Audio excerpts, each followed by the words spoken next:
Aye. Aye. Any opposed to that? Thank you. And moving right along to the superintendent's report. It is consideration of the long-term suspension, Yes, ma'am. right? Do I have a motion in this regard? Madam Chair? Yes, sir. I make a motion that we approve the long-term suspension of student case FY 25-002. Do I have a Mo- second? I second. All in favor? Aye. Opposed? Right. Motion carries 5-0. All right, moving on to your personnel docket and addendum. I need a motion, please. for Madam approval. Chair, Yes, ma'am. I make a motion, we accept the personnel docket and the addendum as is. A second. Second? All in favor? Aye. Opposed? All right. Motion carries 5-0. This workshop is adjourned. Give us just a minute to switch over. Thank you.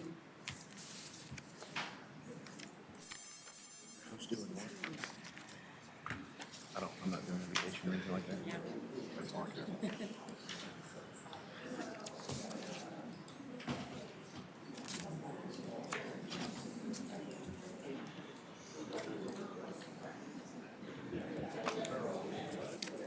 Is everybody ready?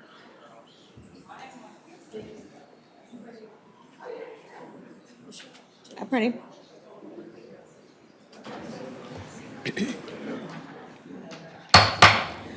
I'd like to call the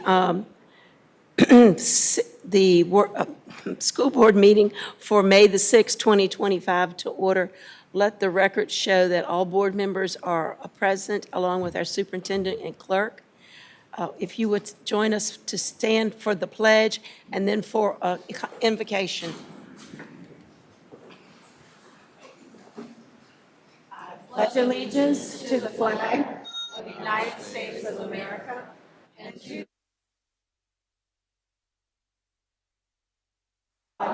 indivisible, with liberty and justice for all.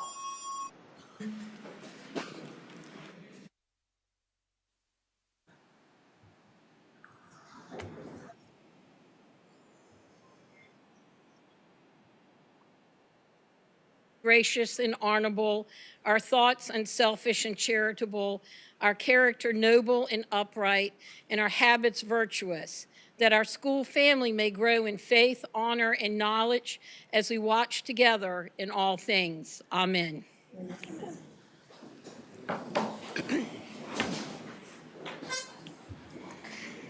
All right, moving right along, could I get an approval of this evening's agenda, or unless you have some amendments or additions? Madam Chair, Yes, ma'am.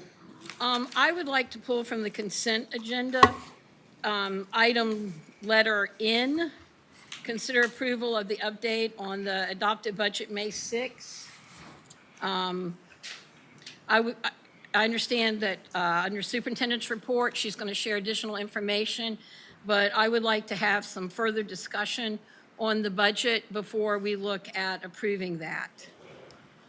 So I believe we have to pull that from the consent agenda to do that. So I guess we need to put that maybe under items for discussion would be appropriate.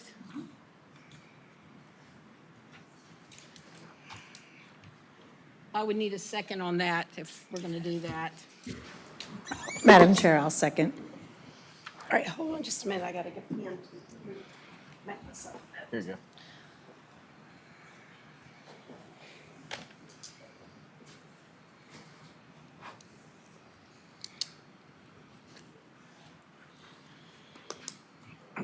So you're gonna move, you wanna move in for the budget approval discussion? Yeah, I would like to have a discussion on that before we approve it.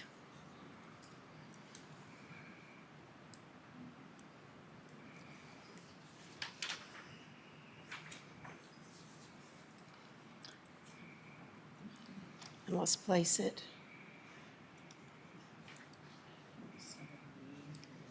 7D,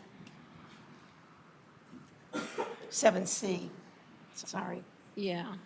Well, it would be 7D. 7B, boy. So you'd move B and C down to, Oh, BS and boy, okay, sorry. All right, We'd have to, and then I have an additional one, Madam Chair. okay, well, let's, yes, ma'am, You ready? yes. This would be letter Q.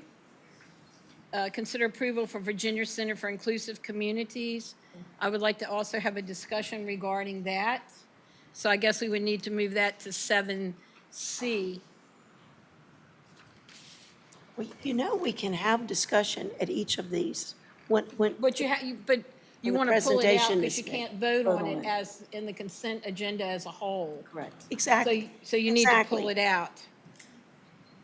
So you can vote on everything else, but you want to allow yourself, if you want to discuss too, you need to pull it out of the consent agenda. All right, so we'll move Q then right after 7B, 7C. Yes, ma'am.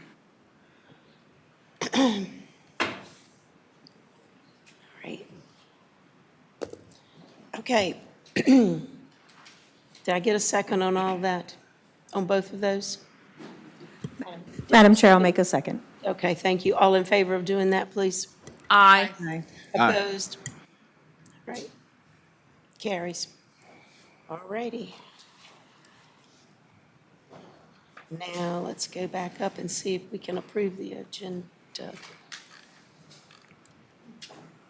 All right, let's have an approval for the agenda as Madam Chair. amended. Yes. I'll make a motion that we approve the agenda as amended. All right, can I have a second? I'll second. All right, all in favor? Aye. Aye. Motion passes. All right, approval of the minutes. Need a motion, please. Madam Chair, I approve that we adopt the amendments as presented, the minutes as presented. And a second. I'll second. All right, all in favor? Aye. Opposed? Any questions on review of bill and receipts? Madam Chair, you didn't hear my aye. I wanted to make sure we clarified that. Did you get that, Mrs. Eggleston? Did you? My aye on approving. Okay, She thank you. votes yes. All right, any questions on bills and receipts?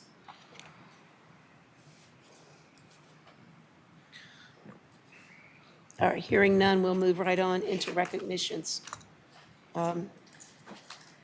School Board Liaison? Yes, Taylor is not here at this point tonight, so we're going to proceed with our recognitions, and Mrs. Jarman will come forward to the podium, and we will start some exciting recognitions for this evening, if we can step down in front of the podium. So a lot of great things to celebrate this evening.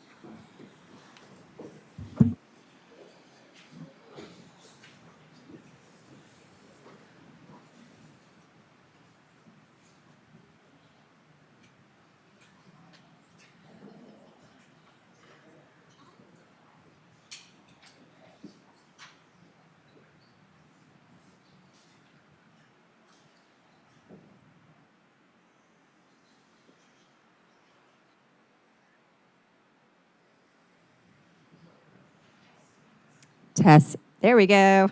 All right, the fun part of the evening. First, we are going to recognize our 2024-2025 support staff of the year, our transportation members of the year, and our volunteers of the year. We are going to start with our support staff. If everyone could hold your applause until we've announced everyone, then we can do applause and take pictures. First, we would like to recognize Joe Bice, computer technician at Flat Rock Elementary. Nancy Parker, instructional assistant at Pocahontas Elementary. You can come to the front. Yep. Tracy Giroux, instructional assistant at Powhatan Elementary. Sarah Stratton, instructional assistant at Powhatan Middle School. Chris Makita, secretary at Powhatan High School. And Kelly Dodgen, the substitute of the year at Pocahontas Elementary School.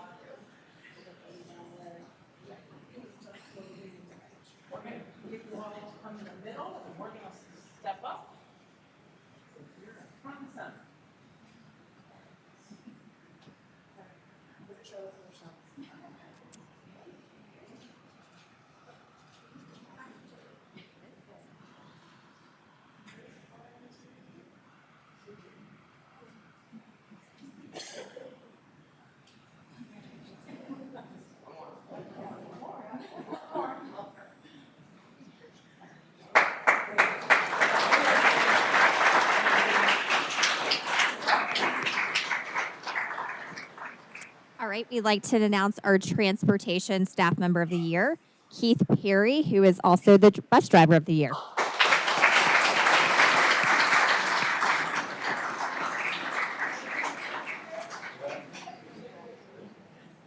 Miss George, would you like to come up here and take a picture with him as well, please? Thank you.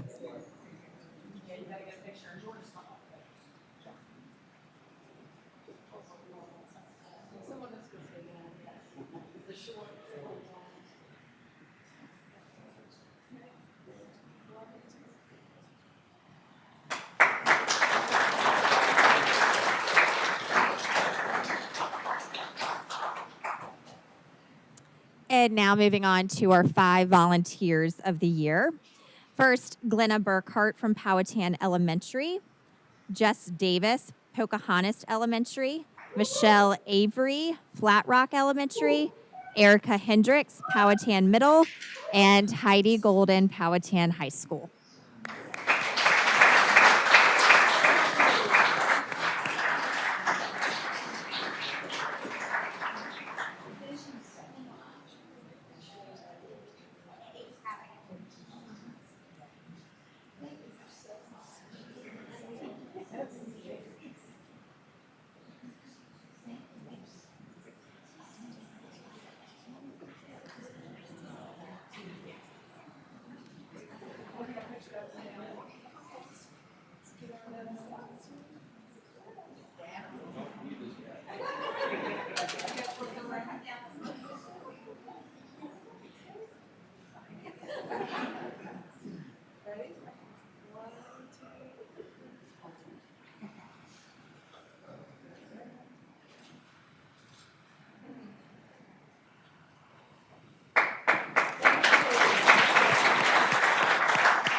All right, at this time, I'm going to ask Jaquette Barnes with ESS to come up and present our ESS Impact Award.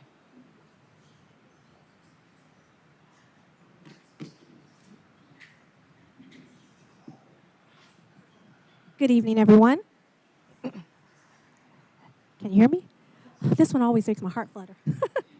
Thank you all for making time for us to be out with you this evening. My name is Jaquette Barnes. I am the Senior Regional Manager for ESS Virginia. And with me, I have a couple of my teammates with us. We want to thank you for the opportunity to present our ESS Impact Award tonight. The ESS Impact Award was created in 2014 to honor outstanding substitute teachers. These individuals exceed the expectations of their role by supporting K-12 students in the school districts in which they serve.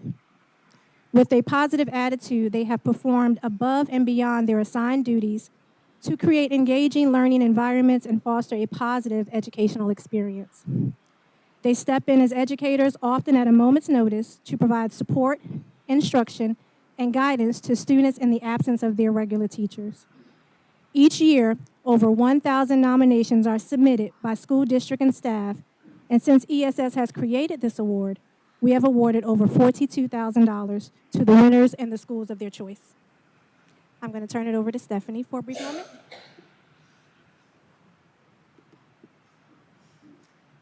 It is my honor to present the 2025 ESS Impact Award to an amazing ESS substitute right here in Powhatan County Public Schools, Kelly Dodgen.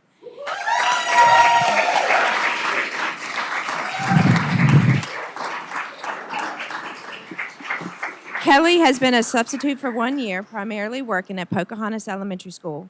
During this time, she has demonstrated exceptional dedication, leadership, and a true commitment to making a difference in the lives of all of her students. Her contributions have had a positive impact on both her school and the wider community, and we are incredibly grateful for her hard work and passion. Please join me in congratulating Kelly Dodgen for this well-deserved recognition.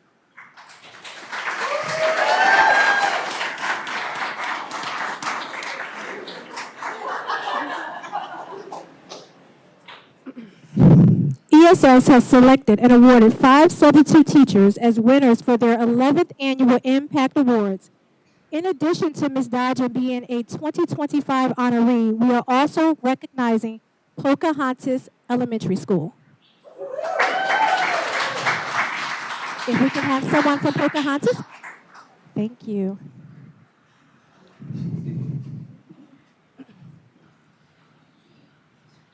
It is with our great honor and pleasure to present both of you these gifts, nice big checks, but also little ones to go with them. Ms. Dodgen has won $5,000.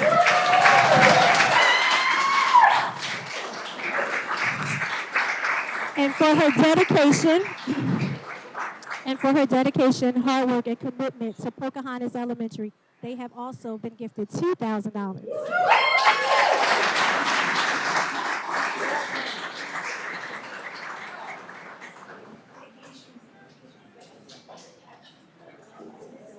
And Stephanie would like to gift you with your flowers while you're here.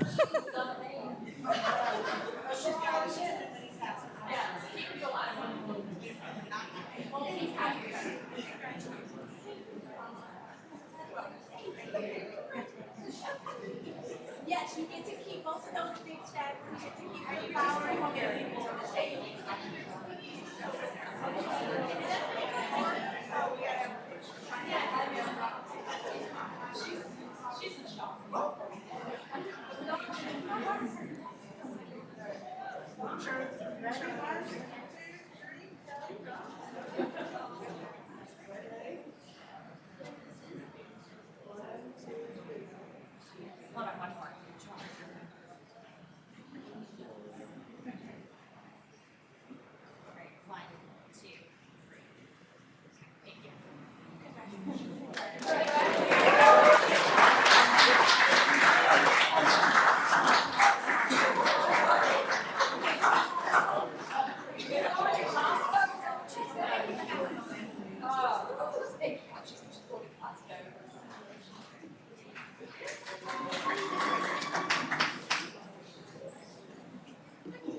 And so just an honorable mention, just to celebrate and show you just how much Ms. Dodgen was admired. We have never had someone in Virginia win the Southeast Region Impact Award. This is our first winner, and so appreciative of that. Thank you so much. Keep up the great work.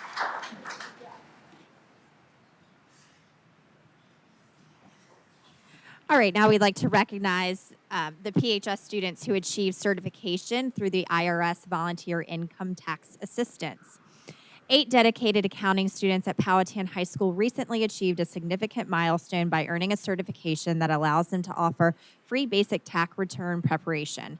Judith Stams, Business and Information Technology Specialist with the VDOE, reached out in the fall to ask Ms. Phyllis Epps if she wanted her accounting class to participate in the IRS's Volunteer Income Tax Assistance and Tax Counseling for the elderly exam this spring.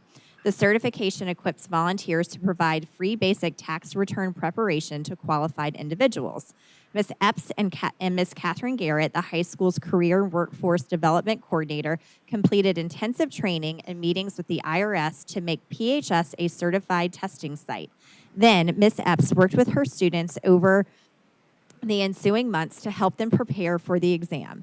8 students achieved the certification. The students volunteered to hold free tax preparation days on Saturdays in April as a service to the community. Powhatan County Public Schools is proud to offer students another certification option in career and workforce development, helping them succeed after graduation. We thank Ms. Epps and Ms. Garrett for their hard work in creating this opportunity for PHS students. Ms. Epps also earned the same certification as well as ethics and site coordinator certification, Catherine Garrett, PHS Career and Workforce Development Coordinator. First, I'd like to ask Ms. Epps to come up as well as Ms. Garrett.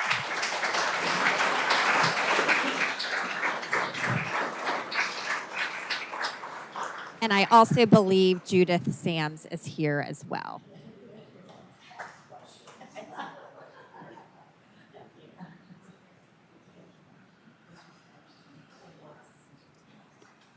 All right, for our 8 accounting students who passed the certification, Olivia Carter, Aiden Dooley, Tristan Frame, Chloe James, Wyatt Madurs, Lucy Mintz, Lila Ross, and Corbin Willard.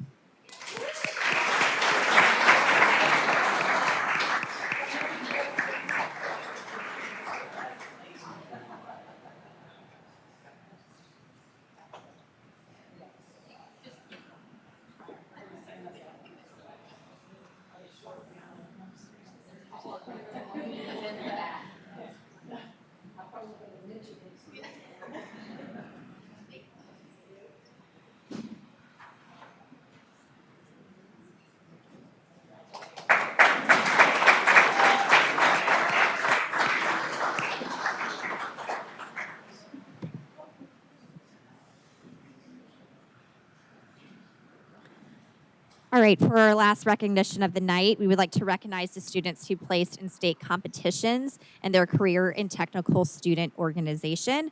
First, we are going to recognize the junior FFA state forestry competition. The Powhatan Middle FFA forestry team placed third in the junior FFA state forestry career development event. Hunter Smith placed fourth in the high individual. Team members also included Hayden Colombo Powell, Mason Morrison, Stuart Latimer, Addie Lehman. The coach is Tom Walton, and the FFA advisor is Jen Baker.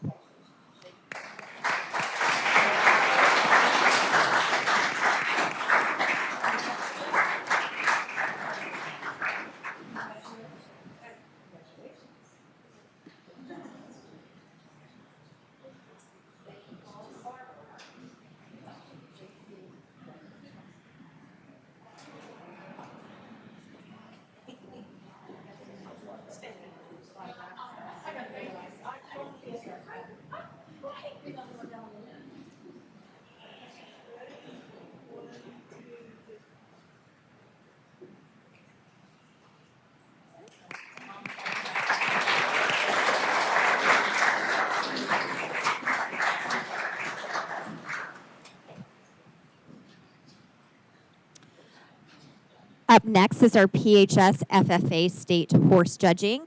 Our FFA advisor and coaches, Caitlin Smith and Emily Mainhard. Team members included Kennedy Martin, Savannah Morris, Reagan Kearns, Madeline Chaffins. Kennedy Martin placed second overall in performance. Savannah Morris placed third overall in reasons. And the Powhatan High FFA horse judging team placed second in reasons in the Virginia State Horse Judging Contest.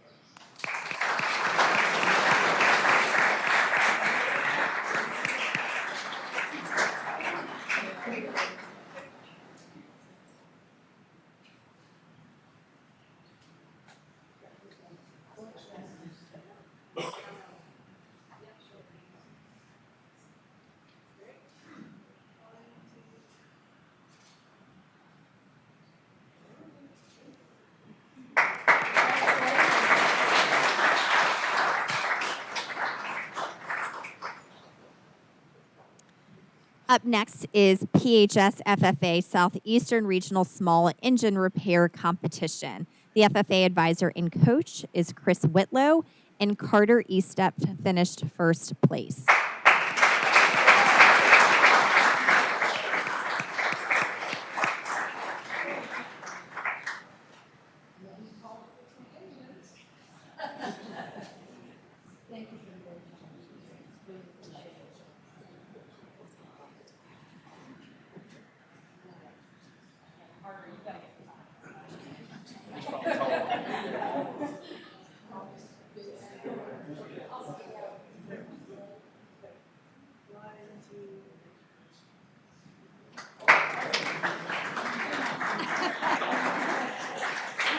Carter, don't go far. Carter, don't go far. You can take it off. Good.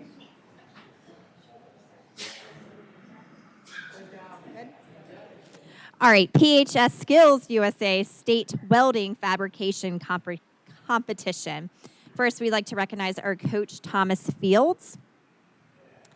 Team members Team members included Carter Eastep, Jonah Davidson, and Maxwell Sparks. They placed third in the state competition.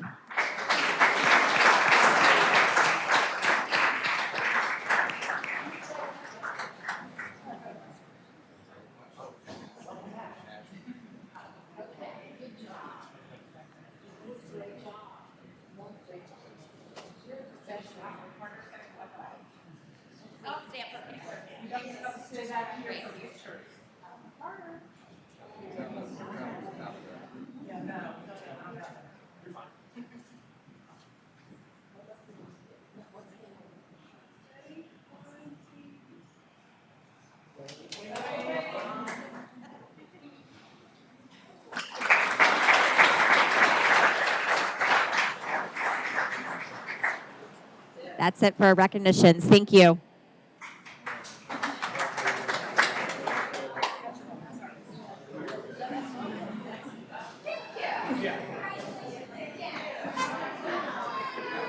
We're gonna do a recess.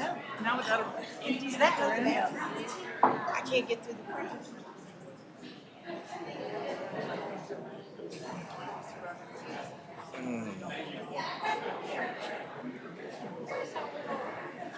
Whenever you want to do it, I'll support you. To go to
Madam Chair.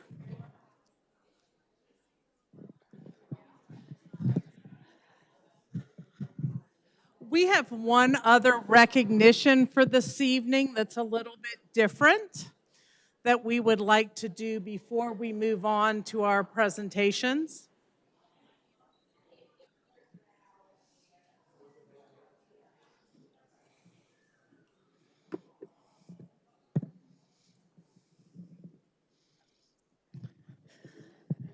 Yes, we have one other really special introduction that we would like to do this evening. Taylor Sutphin has served as our student liaison to the board for this past year.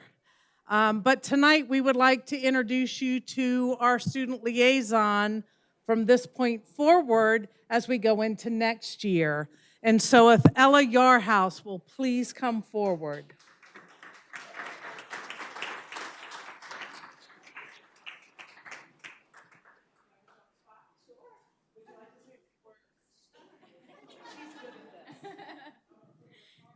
So I'll try and talk while I'm looking at you guys. First off, I want to say how much of an honor it is for me to become the new school board student liaison. I will do my best to do my job and my duties to the best of my abilities, and that is representing the students of Powhatan County Public Schools. Thank you so much.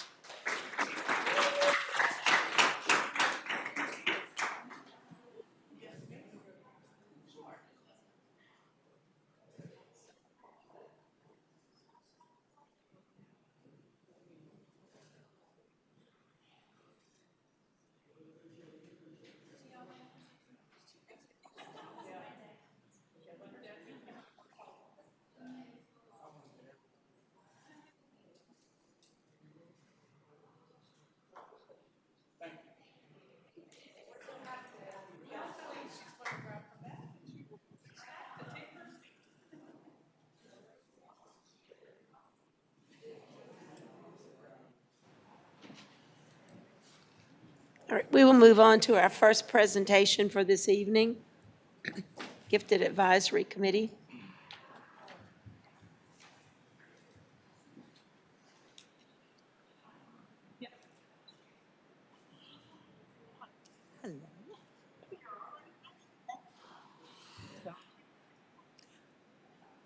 Well, should I wait for Ella to take her seat? Okay.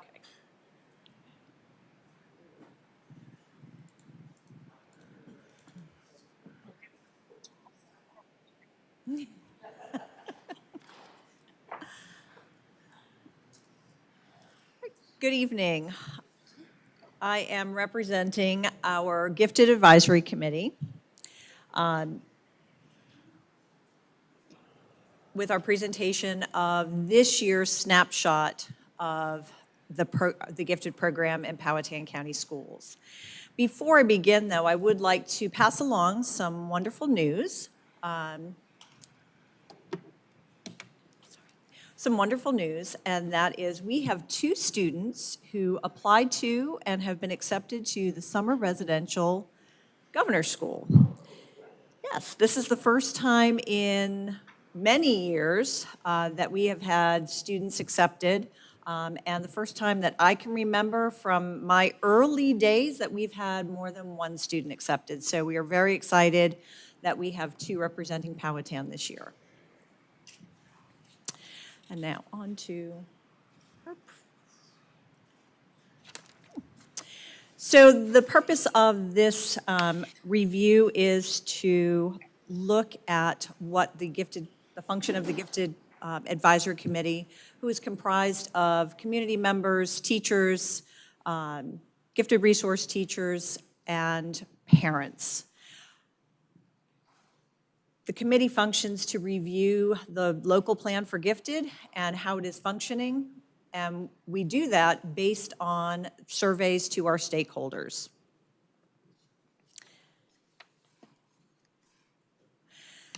So this year was the first year in several years that our students, our parents, teachers, and administrators were asked to provide feedback.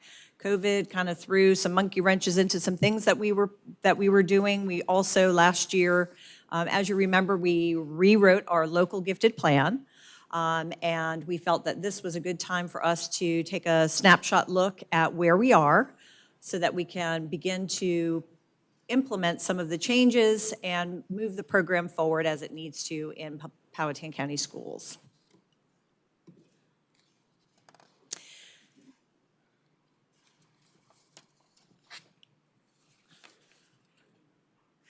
One of the things that we identified through these surveys were some common themes and threads that ran through all of the survey results. Certainly clarity of what the gifted program is in the eyes of our administrators, our teachers, our parents, as well as our students. I do want to throw a little caveat in here. Our students, we found out we had to get permission from parents, 30 days. We had to give them 30 days notice before we could administer the surveys. So those results have just come in, and we've had a quick chance to review them, but they do fall in line with what the other surveys were alluding to, and that is better communication to help our students move along.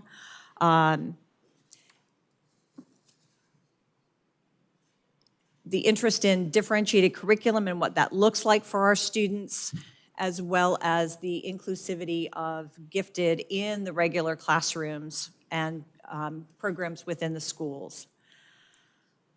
There's also a strong need for professional development, and that goes across the system, whether it's classroom teachers, administrators, and even parents with regard to what are gifted students and how are they identified and served at the various levels.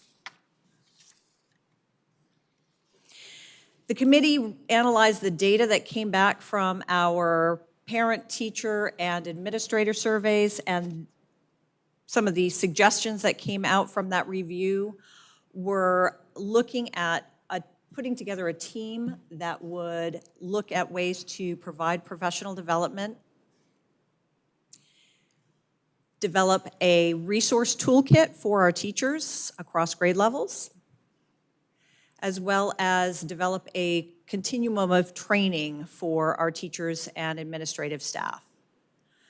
The other set of suggestions that came out also go along with our administrators, but this also focuses on our parents and teachers, and those are things like clarity and communication, providing additional communication or ways to communicate with our families that are a more visible, more easily accessed way to communicate with them. We do have those available, we just need to refine them. We've also decided we're prioritizing our communication since that is essential, and following up with that is a way for our teachers to readily access activities and units that will help them expand what they do in the classroom, not only with their identified gifted students, but with all students. And that is the design team, which is something we'd like to implement. Some of our teachers are already doing some things behind the scenes, but again, putting them in places that are more easily and more readily available to all. Something at your fingertips rather than going through a file cabinet looking for resources.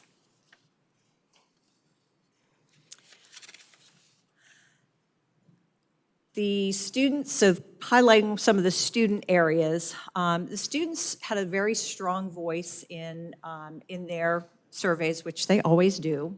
One of the highlights was that at all levels, the students do enjoy their engagement with the gifted program, whether that's the pull-out services at elementary level, the push-in services at the middle school, or the add-on during their Indian time or elective time that they have at the high school. However, they would like more choice. They'd like more choice in the way that they learn and the things that they learn. So one of our goals for them will be looking at ways that we can structure some of that and scaffold that into the current curriculum. So working with our curriculum leaders to find ways to enhance that in the regular curriculum.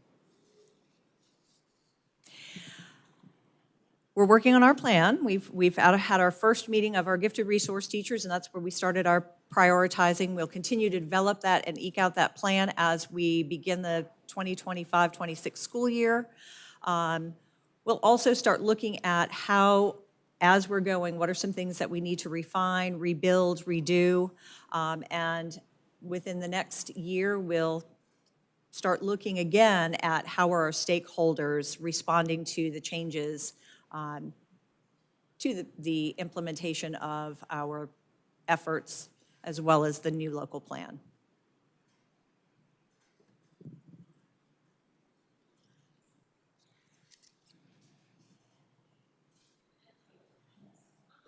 Yes, what governor school program did those two students get? I'm sorry to ask You're you. fine. One student was just accepted to the math science program, and the very first one accepted was to the engineering program. Wow. Yes. They're two very tough ones Two to get very, into. yes, I very, know. very tough. Excellent. Thank you. Sure. Any other questions? All right, thank you, Ms. Haskins. Thank you. Thank you.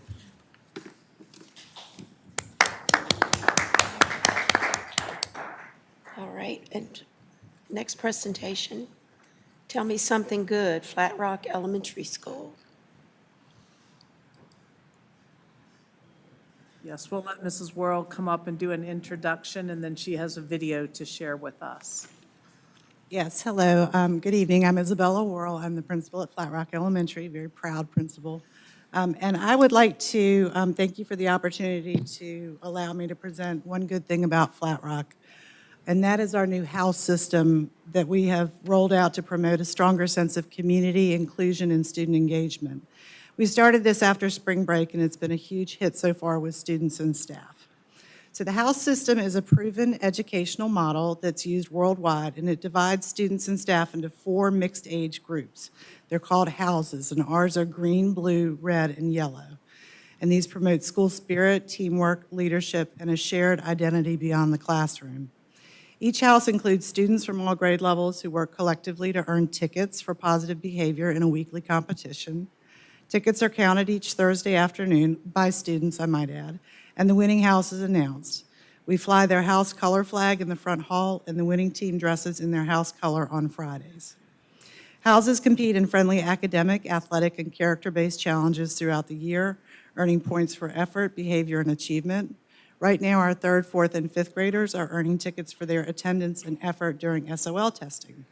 This not only encourages participation across various talents, but also reinforces positive behavior and school values in a collaborative and fun environment. So our goals are to strengthen a sense of belonging, motivate students through teamwork and positive reinforcement, provide leadership opportunities for all age groups, and support school-wide character education in a really dynamic way. We are confident the House system is going to enhance our sense of community at Flat Rock, and we look forward to expanding the initiative next year. And I did bring you just a highlight video of some other highlights from this year for your entertainment, and also some testimonials from kids on what they think is good about Flat Rock.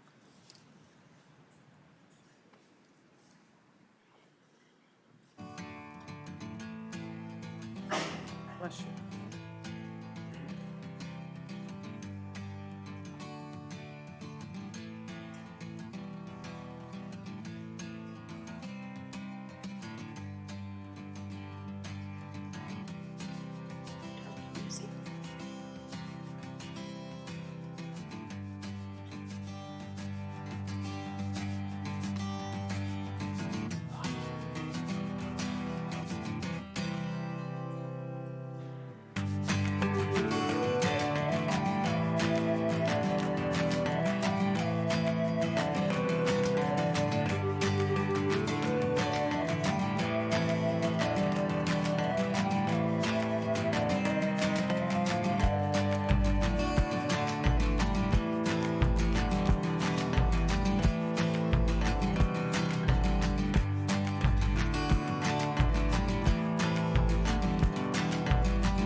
Flat Rock. Learn math. You learn math, awesome. When you get to do kind things to other people. We have the best principals. Recess. How kind we are. I love that. Thank you. Any questions for Ms. Worrell? Any questions? Thank you for doing that. We appreciate that.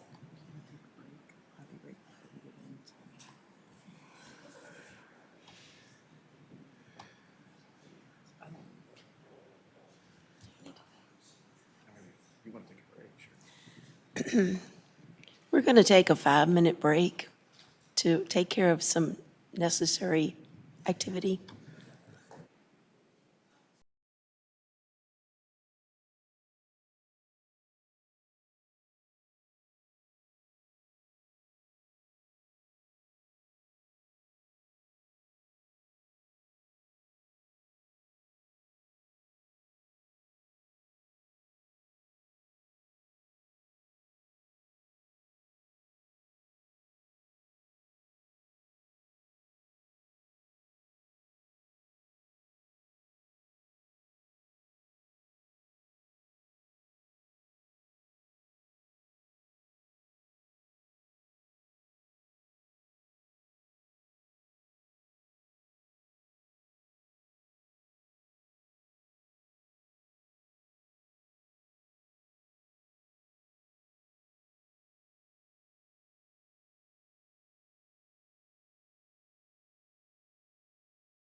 Thank you for your understanding.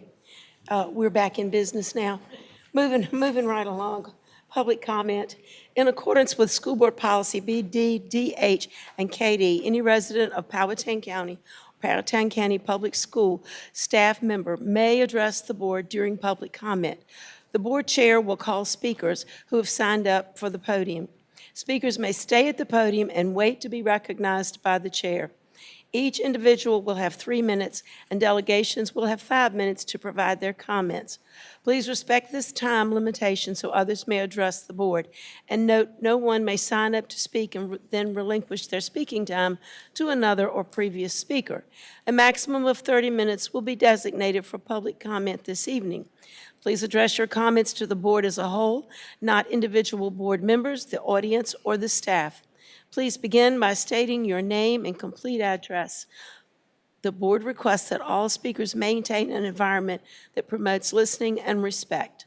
The board will not respond to or address issues raised by speakers during public comment, and speakers are reminded that the board chair is authorized to stop or remove any speaker who uses vulgar, disruptive, or threatening language. Your acceptance and adherence to these guidelines will be greatly appreciated.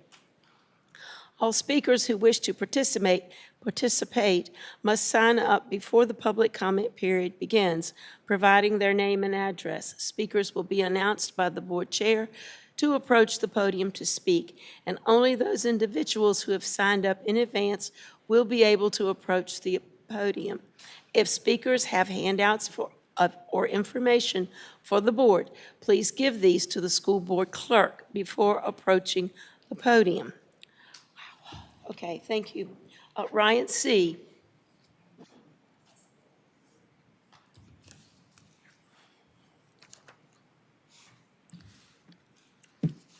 Welcome, Ryan. How you doing? I wanted to go ahead and put it out there. I want to say thank you. Oh, Ryan C., District 1. I want to go ahead and say thank you for absolutely nothing. Because I stand here today with pride and purpose, not because of the support I received, but because of the strength I found within myself. On April 10th, I earned my high school diploma from Penn Foster, which sits right there, that y'all refused to pay for. $1,400. All y'all had to pay was for a year. $50,000 is what y'all spent to make sure I didn't succeed and get an education. Y'all paid it to make sure I didn't have a successful future. I earned my high school diploma from Penn Foster Online High School, and I did it without the help that I was supposed to be there for me. To those who were supposed to guide me, especially my IEP case manager who hasn't reached out to me since 2023. 2023 was when the last time I heard from him. I want you to hear this loud and clear. You may have failed to show up for me, but I did not fail myself. You see, when systems break down, when communication stops, when support disappears, some people give up, but not me. I continued to push forward. In moments when I felt like no one cared, I kept going, not because it was easy, but because I refused to be left behind. That phrase y'all use, no student left behind, yeah, right. That's a lie. There's a lot of students left behind. If I was given the right support with my IEP when I was at Flat Rock, I might not have ever been in this situation to begin with. This diploma isn't just a piece of paper. It's proof of resilience. It's proof that I don't need your applause or your permission to succeed in life. It's proof that when you bet against me, you lost. So to anyone out there who feels forgotten or unsupported, know this, you can do it too. Your strength is enough. I'm living proof. Have a fabulous rest of y'all's day. Thank you. All right. Thank you. It's called do what's right. Do what the kid needs.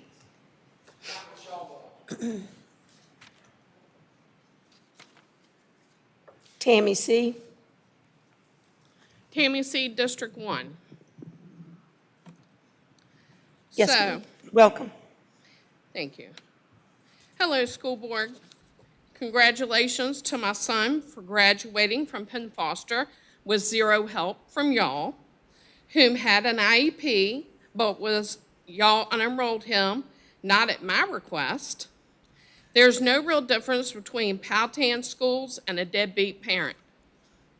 It's just sickening to know that y'all receive federal funding, and instead of educating innocent children that are special needs and giving them what they need, whether it's one-on-one or whether it's private day placement, whatever they need, period, that y'all receive funding for.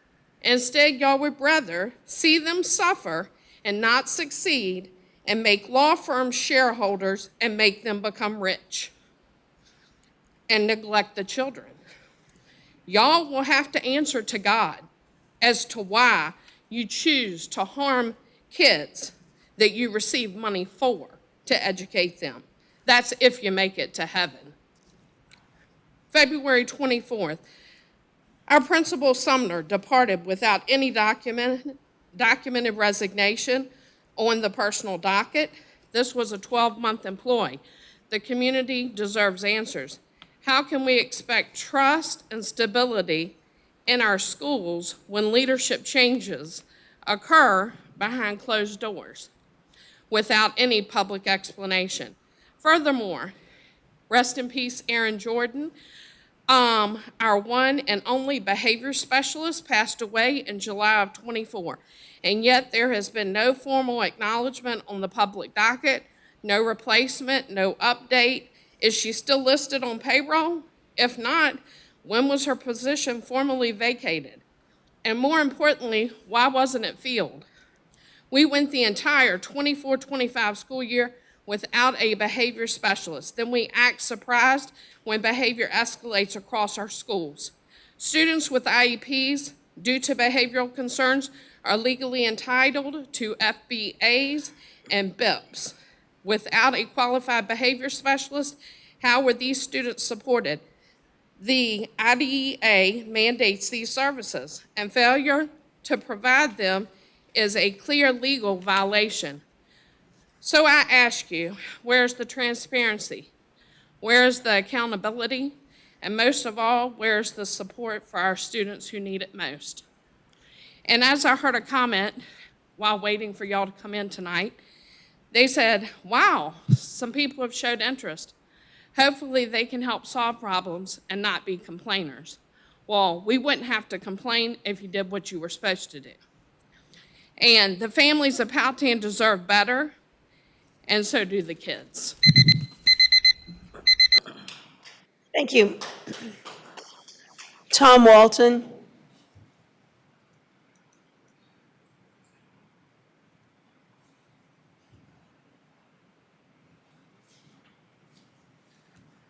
Tom Walton, 1388 Gills Road, Powhatan, Virginia.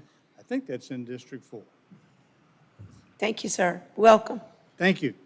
I come to you tonight as a man with experience.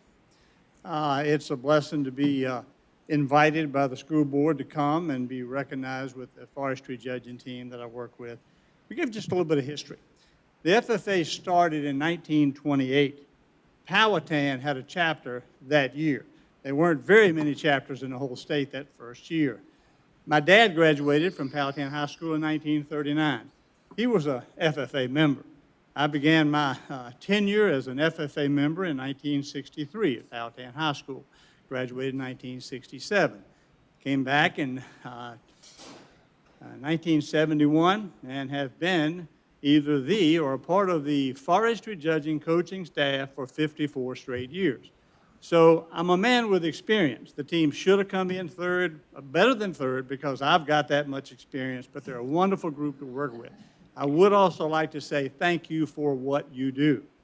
I know it is not an easy job. And I thank you to the people who are here tonight because they're here because they care and they have a passion. I write poetry. I'd like to share a poem with you tonight entitled The Old Blue Jacket. I'm thankful for some of the senior high kids that actually came with their jackets. The one guy that changed his jacket, there was no disrespect to the FFA. He's in 2 organizations, so he wore the appropriate jacket. The poem goes something like this. The old blue jacket is just an old blue jacket worn so many years ago. It does have some wear and a few bare threads now show. The value of the jacket may to many seem quite small, but to most who wore one, that's not the case at all. Styles in jackets may have changed often over time, but to all who represent the FFA, wear one just like mine.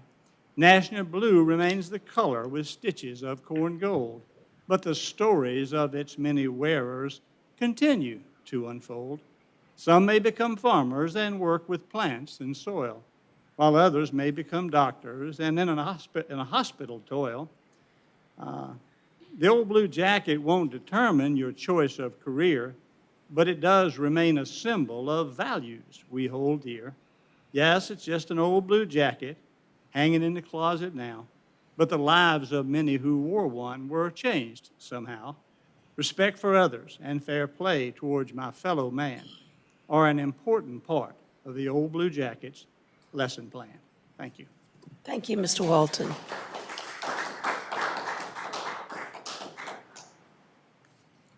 Delray Spence.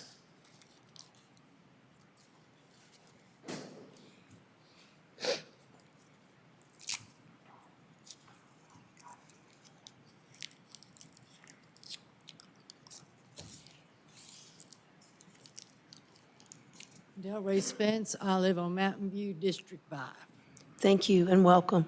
Thank you. Hope y'all have a good evening because this school year has been totally horrible. The lives of the teachers, the counselors, and principal is very uncalled for. They don't support our kids. They lie to us. I can understand why bullying is wrong. Y'all need to teach these teachers the same thing. Don't tell these kids, I'm going to call home, and then never do it. That is a form of bullying and threatening. This is wrong. I had the misfortune to deal with Mr. Raimondo. He overstepped his bounds. What needed to be done should have gone through me. You do not talk to these kids about drugs without informing their guardian. That is flat out wrong. Then we get down to Mr. Buffer. I get lied to. It's one thing I don't take from nobody. You do not lie. I'm not taking it. He decides what he wants to say, fine and dandy, but you don't lie to me, to my face. And I had the misfortune 2 weeks ago, today, to deal with a Miss Holly. They go in there, they take out stuff, and why it's 401k, or 405, sorry, without telling anybody. Now I get an email from one of his teachers, said, no, we need to have a weekly meeting to keep him on track. But they don't call me. I asked her, was she gonna put it back in? She said no, and I said, fine. You know, she walked all the way out of her office behind my grandson and I to the front office to keep arguing. I'm not dealing with that. It is no sense in any of this. As adults, we need to be truthful 100% to these kids, and they're not. One thing y'all might consider, ask one question to the parents and another question to the students. If you could change one thing about school to make it easier on you, what would that be? Very simple question. Nobody asked. There is no team here. And that is flat out wrong. So now I'm at the point, I don't know what to do with my grandson because I'm not dealing with the lies. It happens every day in these schools. Y'all are lied to as a board. Y'all get the evidence, only anything you gotta do is look and read, and y'all don't even do that. We need to get real with this stuff. Thank you. Thank you. Lynn Stevens.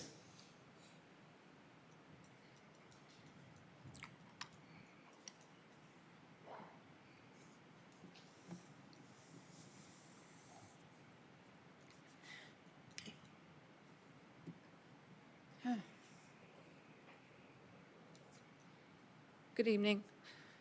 Good evening. My name's Lynn Stevens. Sorry, Sorry. I can do this. Yes, you can. I live in District 3, and I've been a teacher here in Powhatan for 21 years. I'd like to thank my representative, Ms. Wade, who listened to my plight and brought up the subject of the donated leave policy for me. I just wanted to respond to some comments that were made when the discussion was held at last month's meeting. Can't they buy disability insurance? Several issues with that.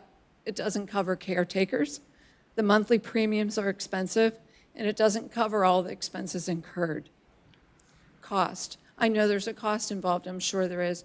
I would just like to know if we could sit down and look at what exactly that cost, what it looks like and what it is. The comment was made, we're small, we're not like big counties, Chesterfield and Henrico, that have those provisions and policies in place. You're exactly right. We're not those counties. We're Powhatan. We're small. We promote a sense of family where we know each other.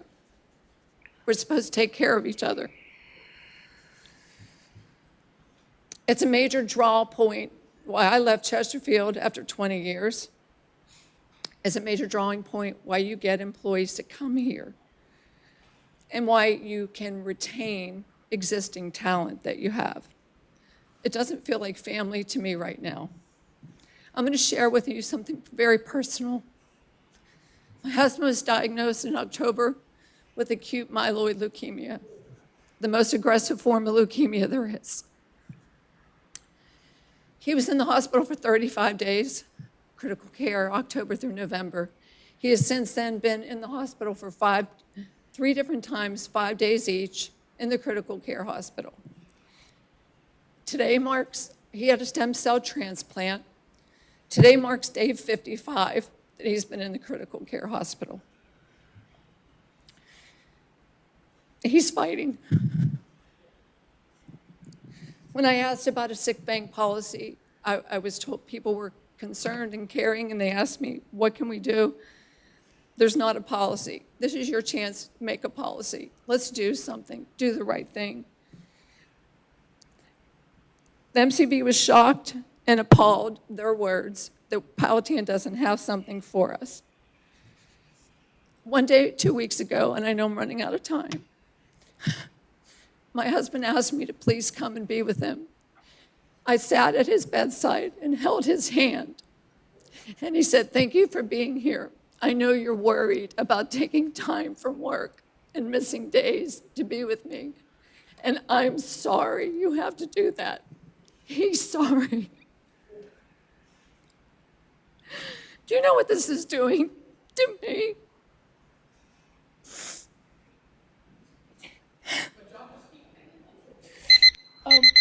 Can I just say one more thing, please? Go ahead.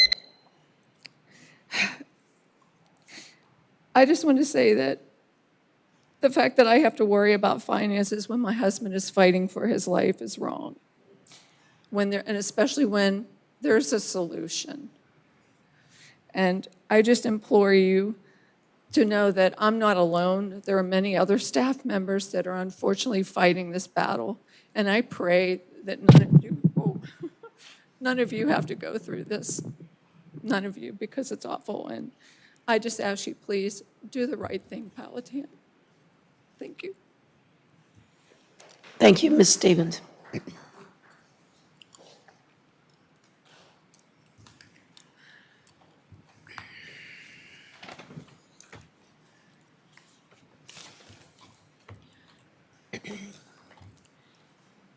All right. Moving on to the superintendent's report. Dr. Tigan, you want to take over here, please? Yes, I'll start by asking if anyone has any questions about the monthly financial report. Right, seeing none, hearing none, we'll move on to the policy and regulation updates for May of 2025. There are 2 being brought forward that'll be out for a 30-day comment.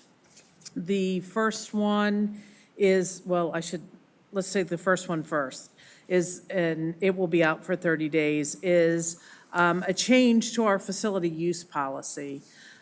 One of the things that we've realized over time is that, we were being gracious in providing the full time that we had custodial service, but then that didn't leave time for our building to be put back in appropriate condition for our students and staff. So part of the changes are on non-school days, making sure that it goes from 5 p.m. after most our kids are out. After-school activities, for the most part, are done inside the buildings until 9:30 p.m. And then on non-school days, going from 8:30 a.m. to 9:30 p.m.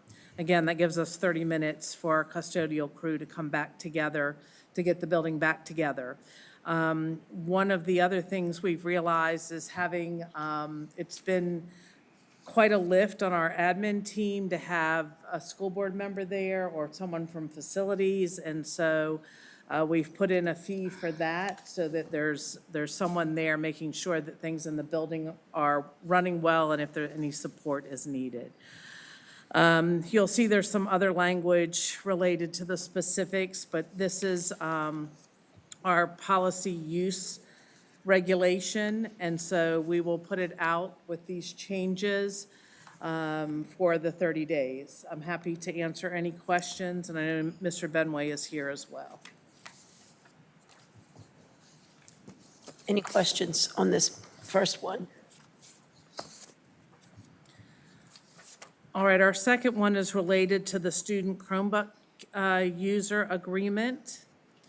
And so we have taken the Chromebook user agreement and we've actually created a form. We're trying to get everything that is a form into our policy manual. And so this has been, you'll see the designation of IIBEA-F, meaning it's a form, and GAB-F, which are two related areas where this form will apply to.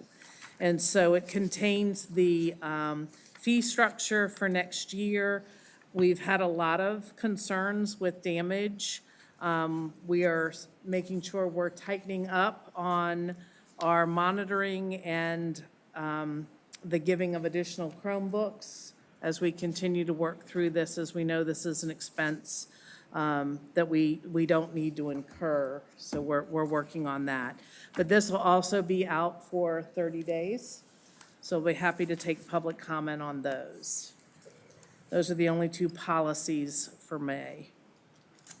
Any questions, board members? Going once, going twice. All right. All right, Mrs. Jarman will be coming up to share presentation. If she's not available, I'm going to say I can walk through it. For our students' rights and responsibilities, this is a first review. This will also be out for 30 days. So as she goes through the changes here, please know that there's time and a place for public comment, and we welcome that. Mrs. Jarman? All right. Ooh. And I see you're accompanied by Mrs. Matheny. Thank you guys for being here. This is Katie Matheny, the Director of Student Services and Interventions. Good evening, Dr. Tigan, members of the board. Just wanted to start out with a quick reminder of the revision process that started back in 2019 with the model guidance for positive and preventative code of student conduct policy and alternatives to suspension. In the 2019-2020 school year, we renamed our document to the Students' Rights and Responsibilities. In 2020-2021, we revised our Students' Rights and Responsibilities to reflect model guidance and new coding, which is SBAR, which is what we are currently using, which is Students' Behaviors and Responses. In the spring and summer 2022, 2023, 2024, we revised the SRR with our local updates and feedback from the community, which brings us to where we are today, or this year. March and April, we revised our students' rights and responsibilities with cabinet, as well as school leadership with our principals and our APs. And for May and June, we want to do a first review for the board, get a community survey out for input, and then request approval at the June board meeting. Okay, so the components of our students' rights and responsibilities, it's composed of an introduction, what are student behaviors, what our leveled responses can be, and then a student behavior and response matrix that has the behaviors with the appropriate level of responses that parents, students, and administrators can see. And then we have our other components such as attendance, dress code, transportation, definitions around terms, contracts, and then a statement of receipt.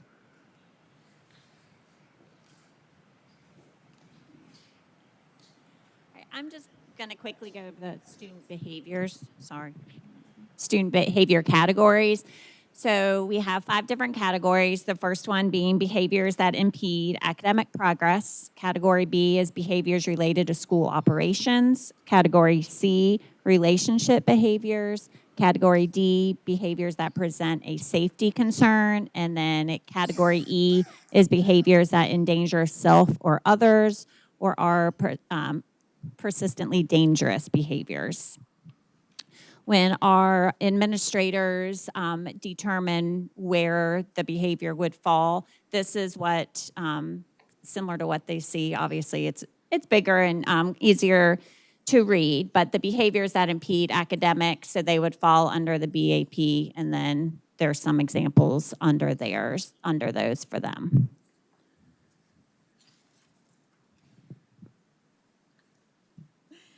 All right, so when looking at student behaviors, administrators have different levels of responses. They can range from a level 1 where a student remains in school and can go all the way up to a recommendation for expulsion. That does not happen often, but there is the opportunity to recommend. Most of our student behaviors, when looking at the response, align with a level 1 or level 2. We really try to keep students in school depending on what the behavior is. We obviously have some behaviors that are going to be a short-term suspension, which would be level 3, or a recommendation for long-term, which would be a level 4. This is just a snapshot, again, of what you can see in the actual Students' Rights and Responsibilities document. The level responses, again, go 1 through 5. On the left-hand side, you can see elementary responses, and on the right-hand side, you can see secondary responses. So, for example, level 1, something that a administrator could choose from could be anywhere from a behavior progress chart to a seat change. Similarly, in secondary, there's also a behavior progress chart, all the way down to a written reflection or letter of apology for a level 1 response. So they are differentiated based on level. Okay, so this is when you get into the actual matrix, which is also located in the document. So you would identify the appropriate behavior that the student has. So for example, if you look at BAP 4 under elementary and secondary, it is a level 1 response. It is unexcused tardiness to class. So you would see the X falls under level 1. You would go back to this chart, see what level 1 responses are, and you have an option, or you have many options of what to do with the child, and a lot of that's going to depend on the history of the child, the maturation of the child, the grade level of the child, etc. So it might result in a detention for being unexcused tardy to class. Okay, so here's a simple scenario. Student A shoves student B on the way to the bus after school and pulls off student B's backpack. Just the mic, sorry. Student A. You gotta be a little closer. Student A. All right. Student A returns the backpack to student B. When student B gets home, his cell phone is missing from his backpack. So that behavior is looking at stealing with force because of the first part of the scenario.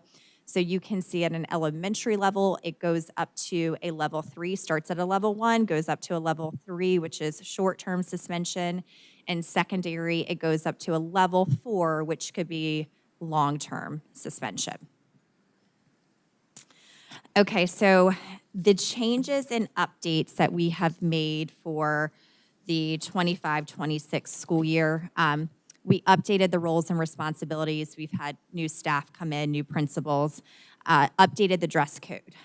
Part of that was providing clarity on no back and no chest showing, as well as changing currently for skirts, dresses, shorts. It goes to the thumb tip. We're looking to change it to no shorter than a 3-inch inseam for the dress code.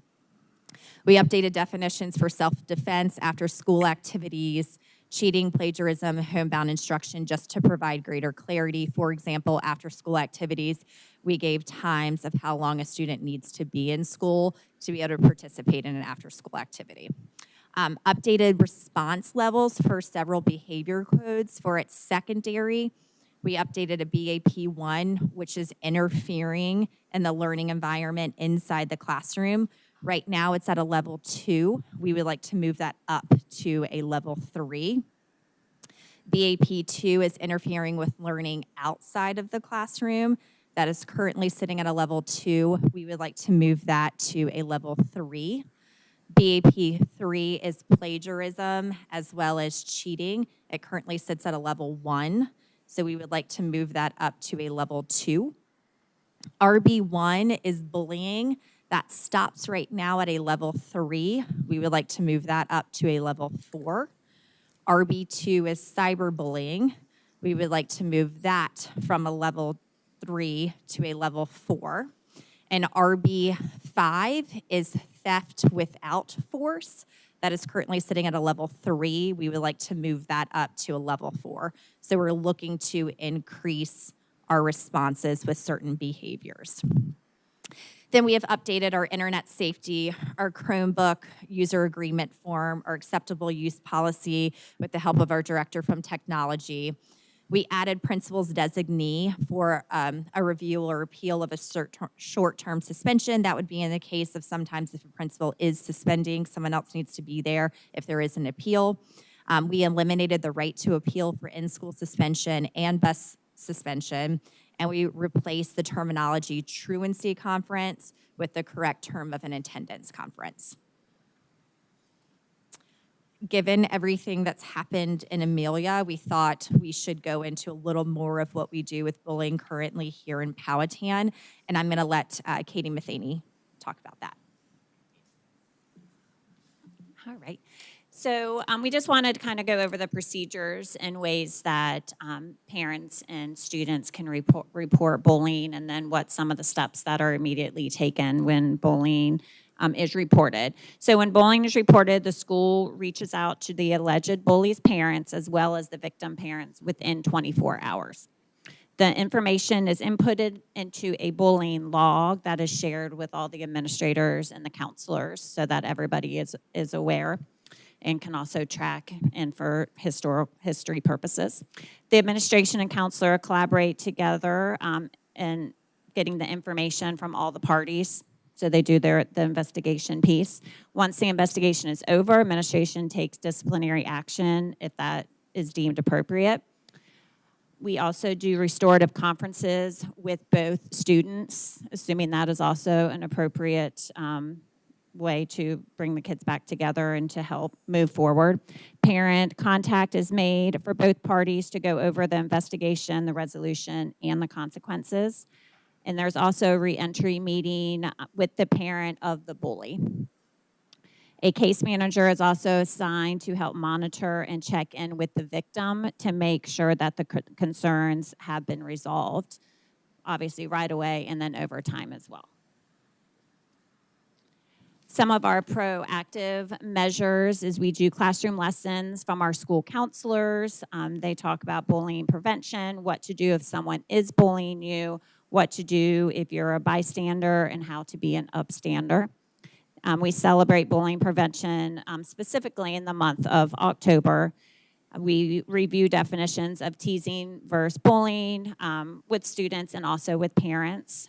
Students complete anti-bullying pledges. Students make anti-bullying posters. Students read anti-bullying books.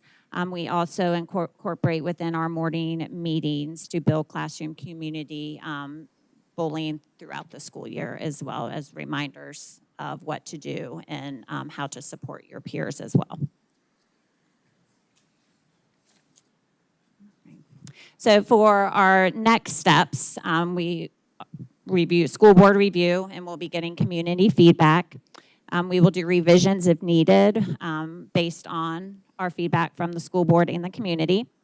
We will then ask for school board approval, and then throughout the summer 2025, we'll do our administrative training so that everybody understands the changes and the expectations of our students. Do y'all have any questions? Yes. Board, questions? Yes, Madam Chair. Yes. Could you elaborate, please, on the dress code in regards to the 3-inch inseam for skirts and shorts? Did you reference both? You referenced both? Yes, ma'am. Shirts and shorts. Okay, so the 3-inch inseam, for those who have never sewn before, that would be where the crotch for a pair of shorts meets, and then you're going 3 inches below that, correct? Yes, ma'am. Okay, so how are you measuring that on a skirt? We would do it from the outer thigh, just looking at a visual from the side of a skirt. Okay, I'm not sure if I understand that again. Demonstrate, please. I'm not the best model, but you're going to have to deal with this. So, yes, the area, we would do it on the side around here. Uh-huh. And look for a 3-inch. Okay, I will be giving you more feedback later. Any other questions, board members? At this time? Okay. Madam Chair, Yes, Ms. Hurd. as you know, we are really concerned about the dress code, and the kids are really not dressed always appropriately. I hope that we're going to make sure that once we establish the new and improved dress code, that the administration's going to really enforce it. Because I've been in different, I've been in, God bless you, I have been in the high school, and I mean, administrators over there and the people are walking by, and I'm like, that is not the current dress code. So I know it's tough to be the bad guy or bad girl to have to correct people, but we really have to have enforcement, because I think, and what kind of plan is in place on the dress code when they come to school and they're not dressed appropriately? Because mom and dad may bring them equally bad outfits. Are we going to have some clothes that we can, maybe in the clinic, to make them put on, or is there any kind of plan for that?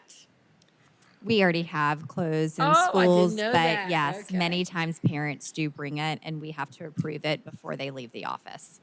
And if the parents bring in appropriate clothes, do we, that's what I'm saying, if the parents bring the replacement outfit and it's really no better, unfortunately, what do we do? Do we have clothes that we can, that the school can give them to put on? We do. Excellent.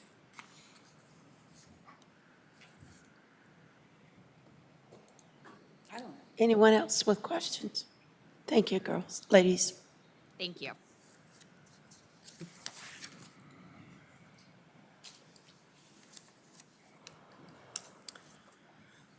To D. Yes. And Dr. Prince will come up to share with us the review of the special education annual plan. This is the annual plan Part B flow-through application. Thank you. Good evening. Good. Our annual plan was presented to SEAC last Monday for review, which is a requirement of our policy as it pertains to the grant for 619 and 611. As a part of our plan,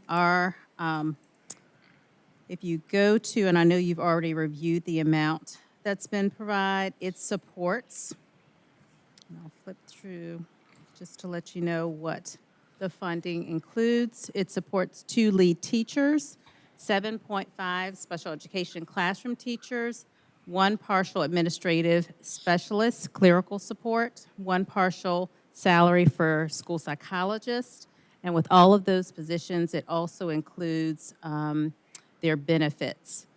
As a part of that, it also includes set aside, which covers our speech services for students with drop-in, as well as related services, which would include our O&M services, which is through contracted staff, as well as we've included professional development and training in this plan for this year. The grand total that we have been allotted for our plan is $865,085. That is what we receive as a part of that, and that is how we are using the funds. Any question from the board at this time? Any questions, board members?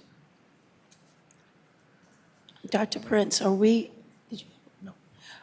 straight on the Head Start program and everything that's connected to that? And I'm excited to say that we have been granted the spots for next year. Those applications have been given to the Head Start staff for Richmond for review. So hopefully once the budget is approved, we will be able to notify parents and make them aware if they have gained a spot into Head Start. So we are keeping the class and the teacher and the instructional assistant that has been assigned. And we kept the same, the 17 seats? Yes. Okay. Just wanted. And kept all of our VPI classrooms. That is correct. So all of our preschool classes are secure. We're just waiting for budget approval, and then we can notify parents and make them aware to be prepared for next year. All right. Madam Chair? Yes, sir. Can I follow up with a question? Dr. Prince, can you explain why Richmond would have threw our citizens into a tizzy over this and then just retract it? I mean, to say they weren't going to fund it and then to say, oh, we'll fund it. That just seems very uncalled for and very, irresponsible is a great I can term. only speak to initially. They hold the grant, and their grant slots were reduced. I understand. And they knew it would be a reduction. They just had not determined where the reduction would take place. Since we know that Richmond and Petersburg tends to have the most needed spots there, the assumption would be that we would be the division that would lose those spots. But it does require parent council to make a decision, and as a part of their Richmond Parent Council, as well as parents that vocalized that we want it, as well as Powhatan vocalizing how much we want and need the spots. I think that added to looking into providing us with the spots. They looked at areas where they could take one from each of the private daycares that they had it, and were able to support our 17 spots. Okay, so they reduced others so that we could have what we. That is correct. had. Okay. That is correct. Oh, that's good. I know it threw our people into a well understood frenzy because they cut it like that. So. Well, and there were, just so that everyone knows, they had to cut 200 slots total from their allocation. So that was a significant cut. And I don't really believe they were trying to throw us into a tizzy. And I think when we were letting our parents know, we wanted them to know it wasn't that you all cut the program or that our Board of Supervisors did, but that it was just because of the loss of slots for Richmond that supplies those 3 school divisions.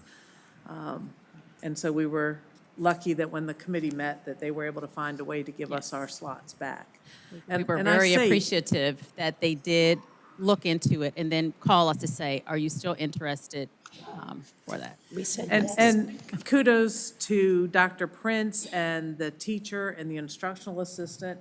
Our data is amazing when you compare that to some others as far as attendance, our slots being filled.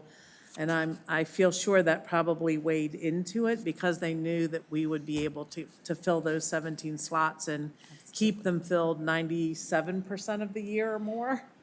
I would agree. Each year, we're able So- to fill all of the spots with a wait list. This year, we've doubled the number of applications for all of the spots. So we were definitely in need of those 17 spots to be able to support our students.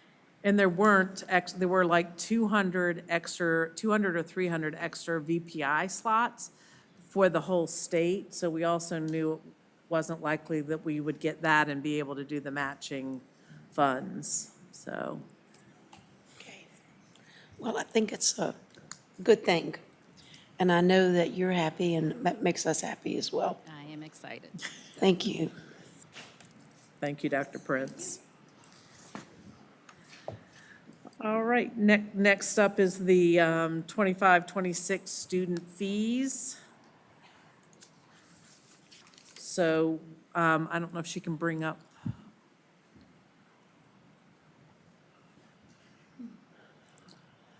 I won't be able to see it. You'll have to come up because I won't be able to, oh, there, it's a little bigger. Okay, good evening. What you're seeing up there right now is the final version. I believe we shared with you also the version that showed what was last year's fee list and what would be the projected or recommended list for this year. This was compiled by sending the old fee list out to the middle and high schools to see if there were any needs for changing the fees. They had input into this directly. Some highlights include increases in some of the fees due to such things as material costs and food costs for those courses that have some of those needs. We also had some course changes where courses were not offered, so obviously the fee didn't need to be present for that time, and or there was a change in the title for the course, which required a little bit of a shift just in the wording that was there. As you can see, as she's scrolling up through, the band, orchestra, and band instrument rental previously was all one, but not every student who is in band and orchestra requires a rental, so that was separated out to parcel it out and make it a little bit more aligned to the needs of our students. And then some organizations fundraise to cover the cost of their fees at the middle school specifically. So there are some of the fees that have been removed because they're fundraising to cover the cost instead of having students pay them up front. And I think largely, I do want to point out that this year, the fees are still able to be paid at the school via check. Online fee collection is also available. I do want to note that, as in years past, because of the cost of the use and convenience of the vendor, if parents are to pay for fees or anything else online, there is, I believe it's a 4.1%-ish additional cost to whatever is paid online, because that pays for the convenience of the fee. But again, you can pay right there at the school the cost that is on that list with the check, so that that's not a barrier to paying for those fees. Are there any questions? Any questions? Madam Chair. Yes, sir. Okay. Michelle and I met with parents, with individuals that are overseeing the boosters, the band boosters. Okay. And some things were brought to our attention. Michelle, help me because I've got my notes here. And I understand that there are separate activity fees outside of school that they collect for different things, like marching band and so forth. There are some organizations that are not school-related, yes. Yeah, Well, they're school-related, well, yeah, but not but- okay. directly connected to instruction, yes. But what they were telling us, which makes me, I'm trying to understand, and we've talked to Dr. Tigan about this, that there are fees that the school actually has been collecting, and they said that Miss Bradshaw was collecting $1,000 for Winter Guard, was an example, and there was $500 fee. Do you remember what group that was for, Michelle? Was that marching band? I don't know. I but thought it was show choir. No. Was it? No, Was it wasn't it show wasn't choir, 'cause drama? they're but anyway, I didn't bring I my guess notes. I'm I just didn't bring them. concerned that these certain fees for activities are being collected by the school, and the parents had contacted us and had some questions, and maybe Dr. Tigan can chime in and help that so people can understand. And these parents said that these fees that were collected, there was confusion, and that in these fees that were collected for these activities, that it included covering the coaches' cost. Stipends. And that some of these fees were mixed in with class fees. So I'm just concerned that if we're collecting money, that I want to make sure we're doing the right bookkeeping with it. We have on our agenda to meet with the individuals at the school, and then with the individuals at the school and the boosters, and money that is, like, these are fees that are collected by the school, and they should go into a school account. The booster organizations, just as if it was an athletic boosters, now, we don't have athletic boosters, but those are organizations that are separate, and then they need to account for their money that they're collecting for, because like when you talk about Winter Guard, that is not a classroom. Well, they're That saying. is, that is not a class we offer, that's an extracurricular activity, no different than, you know, Soccer. SGA or yes, any of the athletic teams, you know. I guess it's what concerned Michelle and I.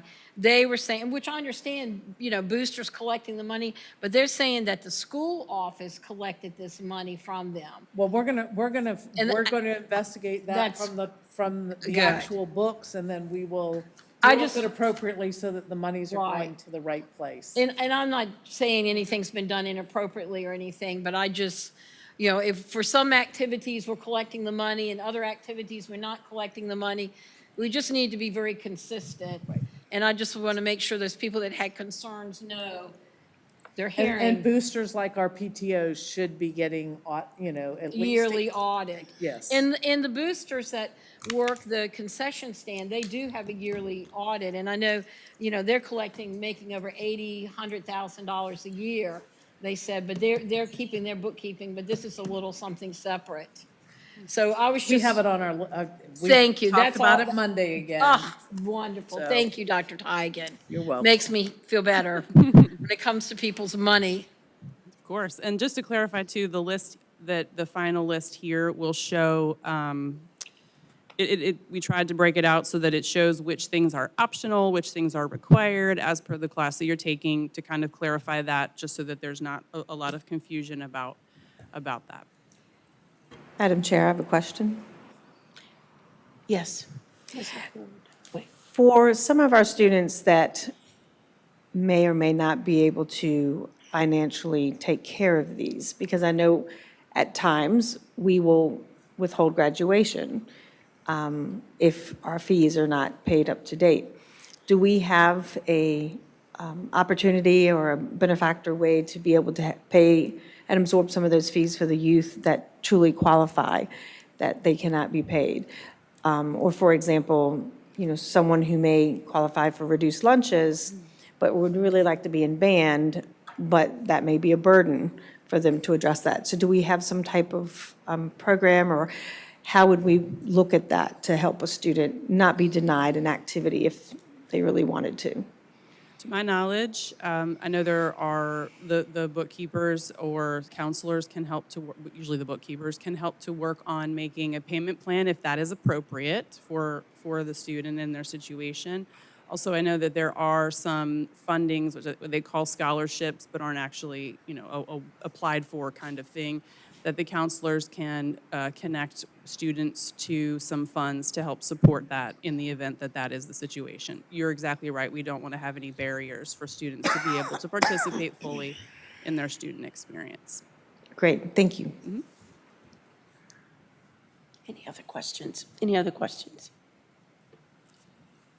Okay. Thank you, Dr. Stewart. Okay, you're going to see the next few items are related to, no, at least the next two items, I guess, are related to contract renewals. We're at that time of year where we need to renew our janitorial and custodial service contract. You know, we are in year, I believe, 2 of the renewal process. Based on the language in the contract, it could go up 4.79%. However, HES is only asking for 2.52%. So continuing to be a really good partner with us. This is on the agenda for this evening for approval. So just want to make sure that you're comfortable, and if you have any questions, to let me know. And Mr. Benway, I guess you could address this question that I have. The quality of the work that's being done in our buildings, is that still at a good level?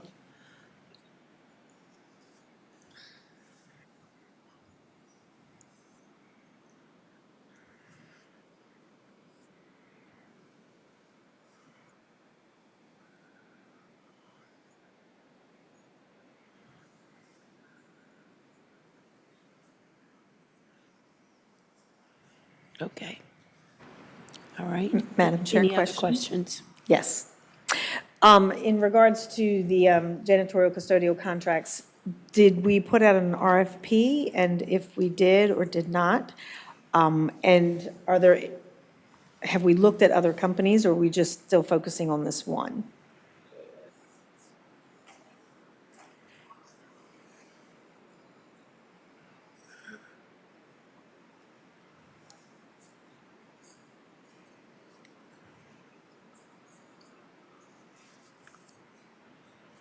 Okay, thank you. Any other questions? Bless you. All right. Thank you, Mr. Benway. We're also needing to renew our food service operations contract. This is also our second renewal. As per the contract, that they are requesting a 3.7% increase. Happy to answer any questions.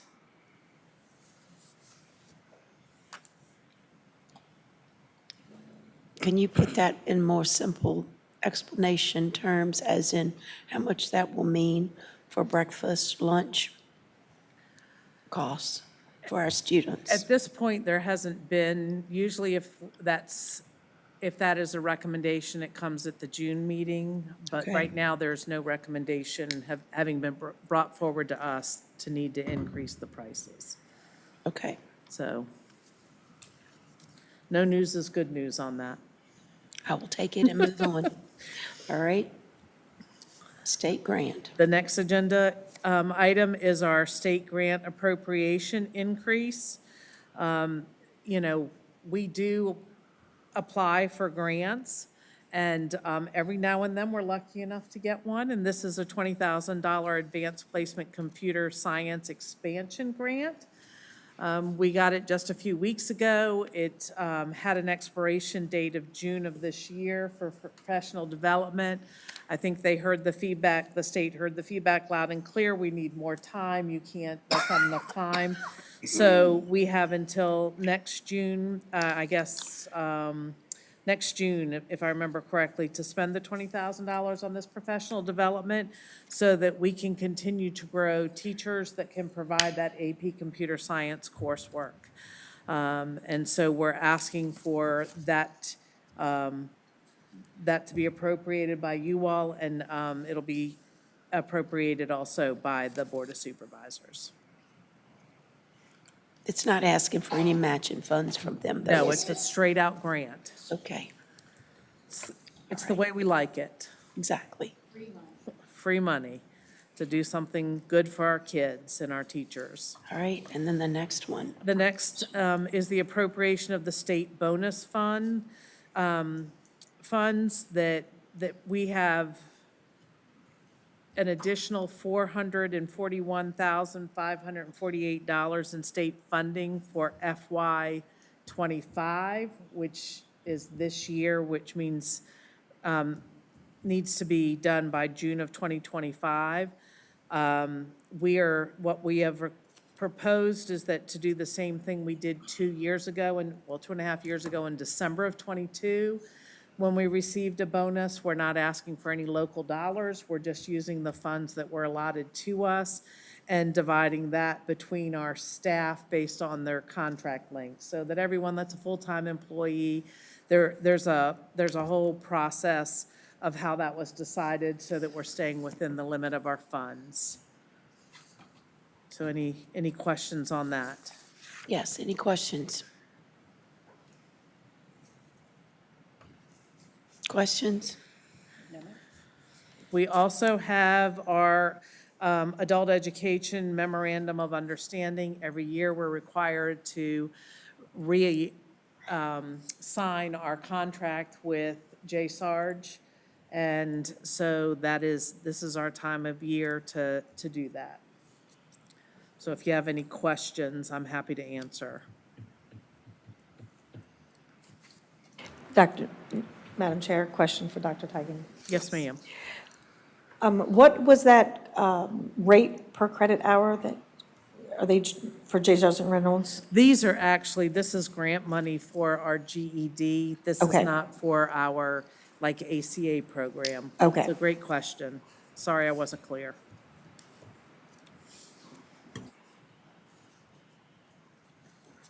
Any other questions?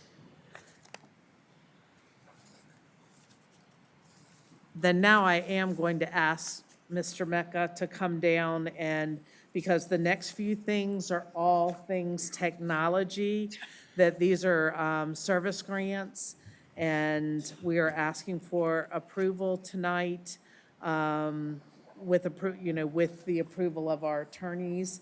It is sort of pressing to get some things ordered because of the tariffs that are going in that are going to make things more expensive.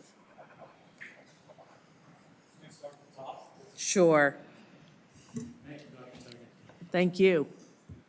Item K is a MSA agreement with a company that provides network services.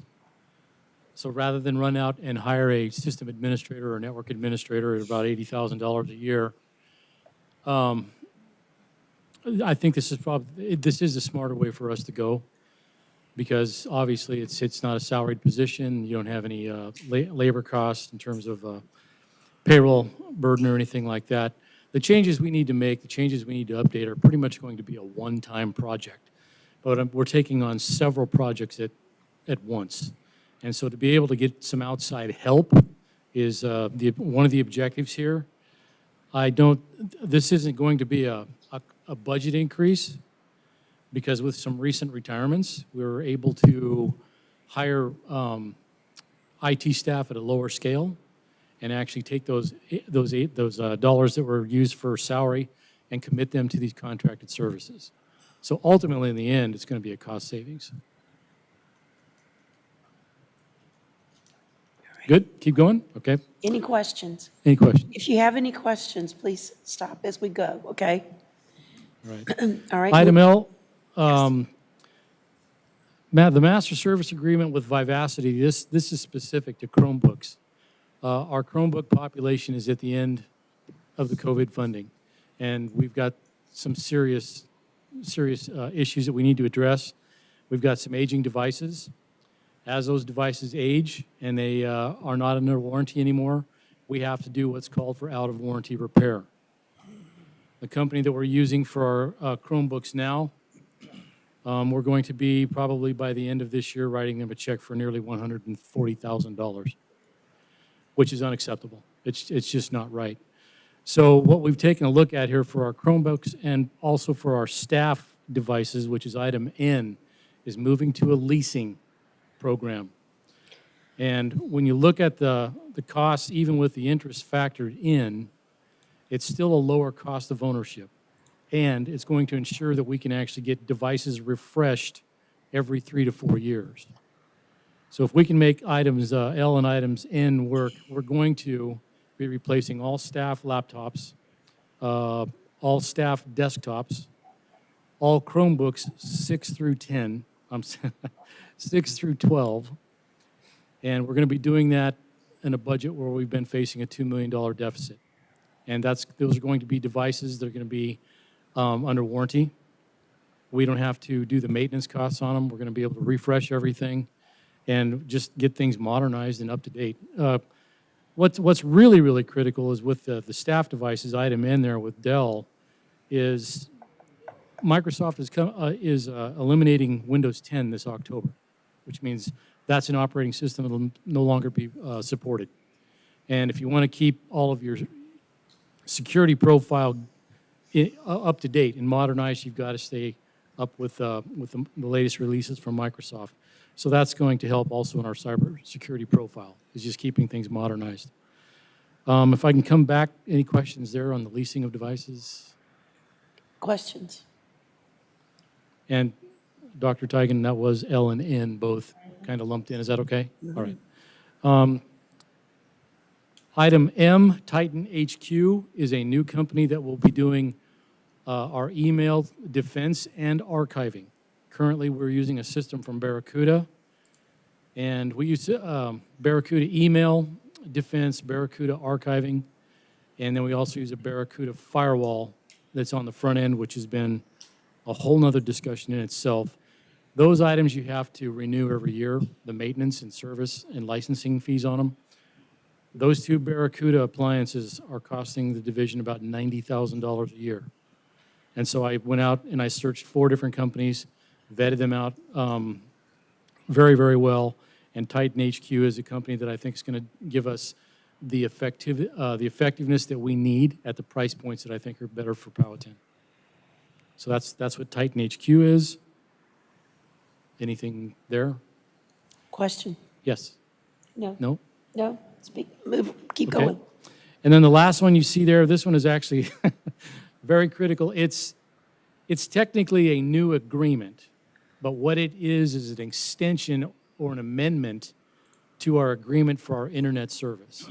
So basically, it's the same contract we've had for the last, I believe, 8 years. That's just being renewed one more year. That's all that is.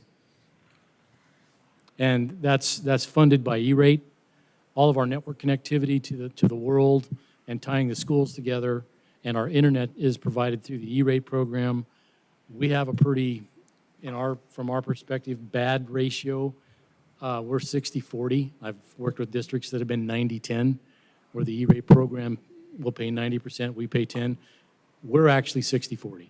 So it's a little bit heavier lift, but it's always good to have it. Anything there? Questions? I see none. Madam Chair, thank you. Thank you. Thank you. Next up, we will ask Mrs. Holloway to come up, and she is bringing forth an update to the FY 2026 adopted budget based on what the Board of Supervisors adopted, and there'll be an opportunity here for your questions. Good evening, school board members. As Dr. Tigan said, we just wanted to give an update on where we were with the county since they have adopted a budget that includes their transfer to us. At the April 21st, 2025 Board of Supervisors meeting and the public hearing, county presented their FY26 proposed financial plan. In that plan, the county transfer was increased to $30,857,560, or $250,000 additional to what we had in our approved financial plan. The additional amount was adopted by the Board of Supervisors on April 28th, making the total adopted budget for all 3 funds, operating, grants, and food service, $65,119,536. At this time, as far as the state budget goes, we have been notified through VAS that Governor Youngkin has announced his changes to the state budget sent to him by the General Assembly, and it appears that none of the changes impact the amounts that we've listed in our adopted budget. So really, the only thing we're changing here is increasing the local transfer by the $250. Now, we had recommended some Dr. Tigan and I met to talk about some things. These are things that we would recommend. We're absolutely not saying this is what needs to happen. We would like to see this happen, but in the end, it is your budget, and you get to make those. You get to approve whatever we end up putting in there. We could just stick it in an unallocated line item for now until those decisions are made. We just wanted to make everyone aware that the county did give us $250,000 more.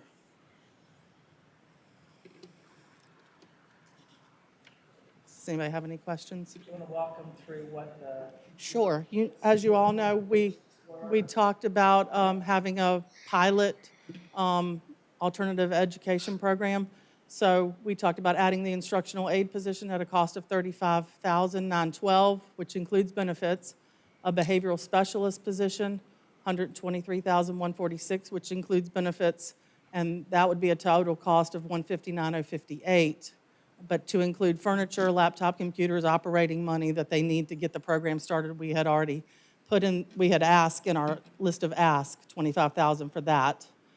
We have a vacant GED teaching position currently that we would reassign to this program, and then any students seeking a GED would be assigned to an online program supported by a current Powhatan High School teacher. As we brought forth during our budget process, we have a need to increase the salaries of our 4 instructional specialists. With the benefits would be $48,923. This adjustment would align them like a 12-month teacher would be. Right now, they are below what a 12-month teacher would be, and they are 12-month employees.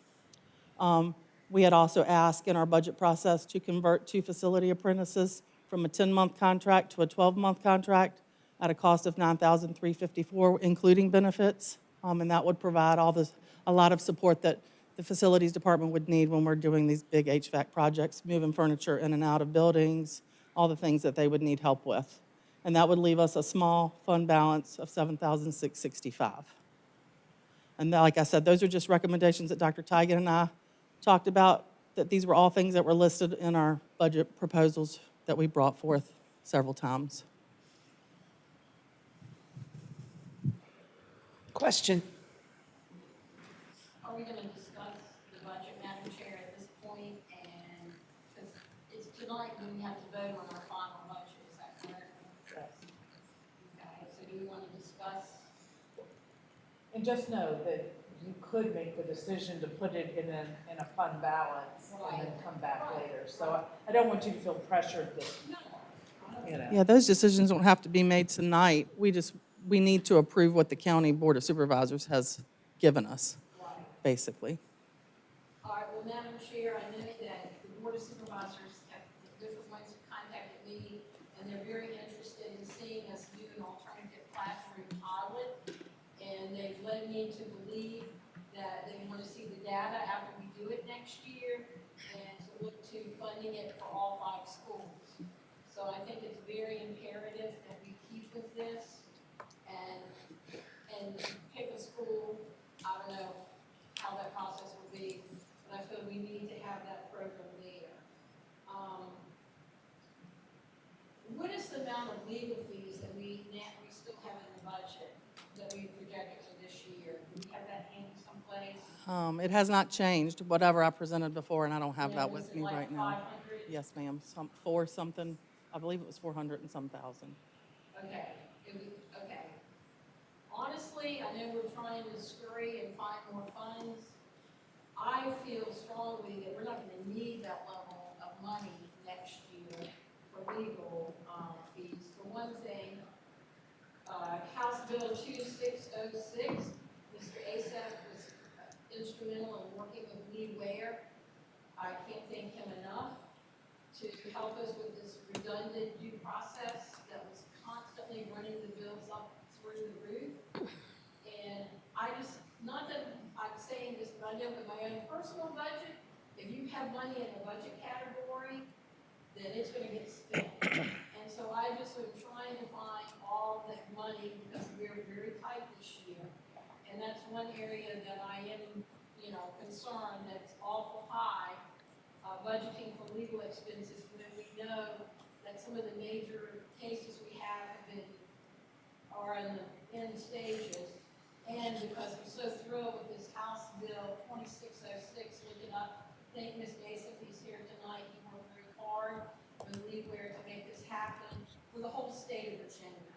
We owe him a great debt of gratitude for that. So I think we definitely need to discuss that, and I hope that we will all come into agreement about the alternative classroom. I think that's very critical. Also tonight on the agenda, I see we're going to have a discussion about this building, the Pocahontas Landmark Center. If we do turn it over to the Board of Supervisors, we will get to keep everything we're using, but we'll get it for free. So, to me, when you tell me you're giving me something for free, I'm like, I'm there. So those are the things that I feel like we need to have a discussion about. And when we get to the Landmark Center, I have a lot of things that I want to say about why I personally think that we should let the Board of Supervisors see what they can do with saving parts of the landmark center.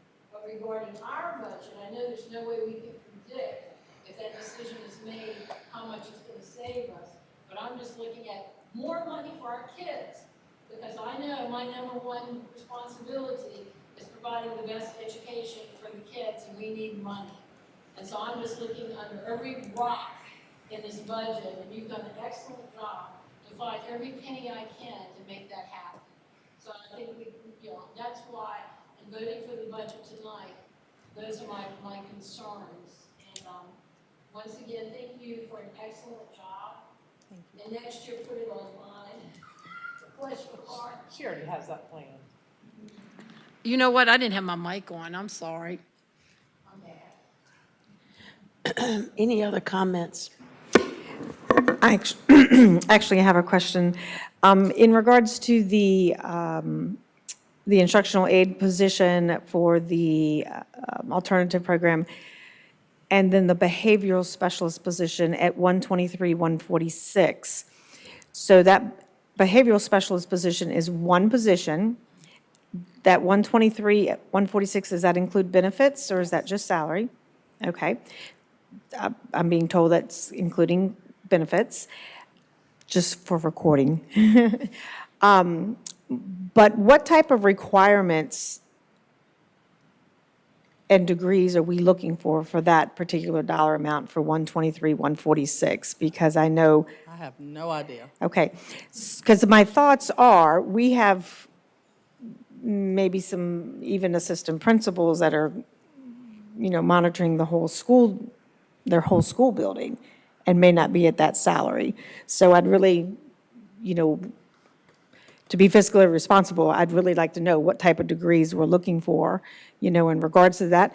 And, maybe we could have 1.5, positions for that. So before, because I know most of your counselors, I just want to know what type of training we're expected to receive for those dollar amounts and training and degrees.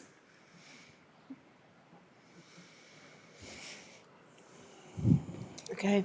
I'm gonna, That's Tiger. I was gonna say, I'm gonna ask Lynn just to clarify, because I'm afraid I've got the alphabet soup mixed up. But usually when you're talking about a behavior specialist, it's someone who has an ABA. And so that is a certification that's like earning a master's degree, similar to what an assistant principal has to earn to be able to be an assistant principal. And so it's that same number of hours where, the credit hours and the cost to it is similar. And so it is a specialized degree that we're trying to get for this position, not just someone who has good classroom management. Okay. I guess I just would like some more pondering, when, in regards to that, when we're looking for that. Because unfortunately, a lot of the youth that may need this alternative education is more on the discipline side, not necessarily on the emotional behavior side. So just want to make sure we stay in that balance, that, again, we have, nurses here at our school that don't make, maybe 40% of that amount. And they have high-tech training, as well. So I just want to make sure that we're getting our money's worth, when we're filling those positions. Yeah, and I will tell you, there's a price point where you just won't get anyone.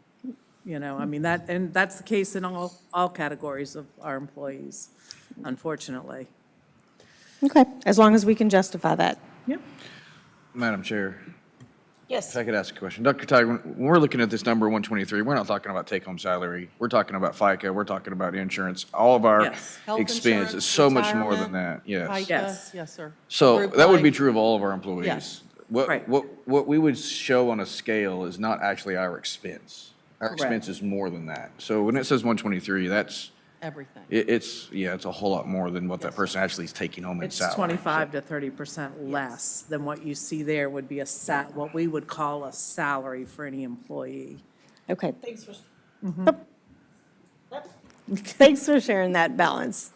So, yeah, I forgot about the 25 to 30% on that That's one. why we, That's for higher. budgeting, we always want to make sure it's everything so Right. that we're not caught short on our funding, because that's what it will really take, as far as at the position.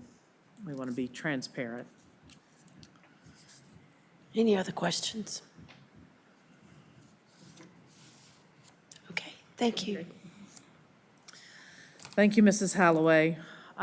The next item is, I know we have approved this calendar, the school calendar for 26, 27, multiple times, but one thing for clarity is we have added to the calendar that the 3 days we added for our teaching staff and so on, that is, they're working the extra 10 minutes a day, they're getting these 3 extra days, that is not for 12-month employees. So those of us in central office, those are still work days for us. So to clarify that, you'll see there in the March, or the February where it says excludes 12-month employees. So we just wanted to be really clear about that. So that's the only change. Madam Chair, Yes, Ms. Hurd.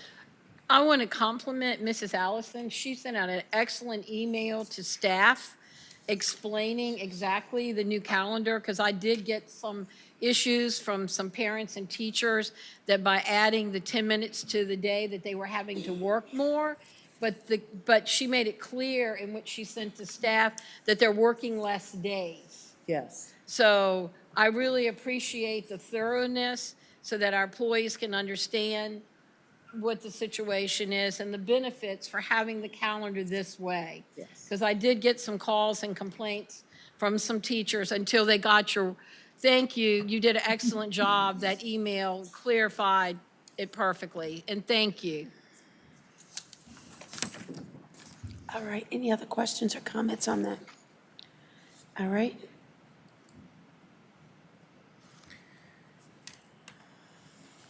Addendum to the annual agreement, summer electronic transfer.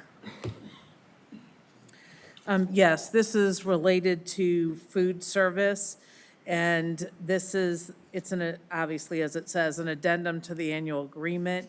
And what it is doing, it is allowing the electronic benefit transfer program that's really for the summer, known as Virginia Sun Blocks. And so it is giving money to our families that qualify for that program to be able to get $120 during the summer months. And so for us to be able to share the information, we have to have this agreement so that we're maintaining confidentiality. Questions? All right, moving on. Okay, the next item is the Virginia Center for Inclusive Communities. We worked with them last year. Well, that was one of the things we were moving to Right. the next. So if we want to, just go ahead. Okay, well, we can skip it. And so that would be that was the last item on the consent for agenda. Yes.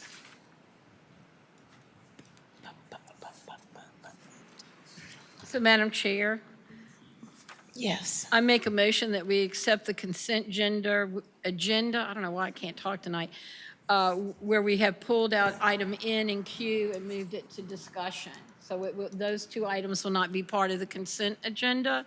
So I make a motion that we accept it as written. I'll second that. All right. Can I have a vote, please? All in favor? Aye. Opposed? All right, 5-0. All right, so now we go to the Discussion. let's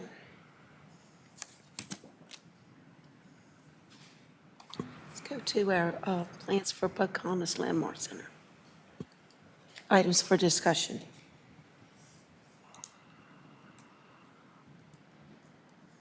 Okay.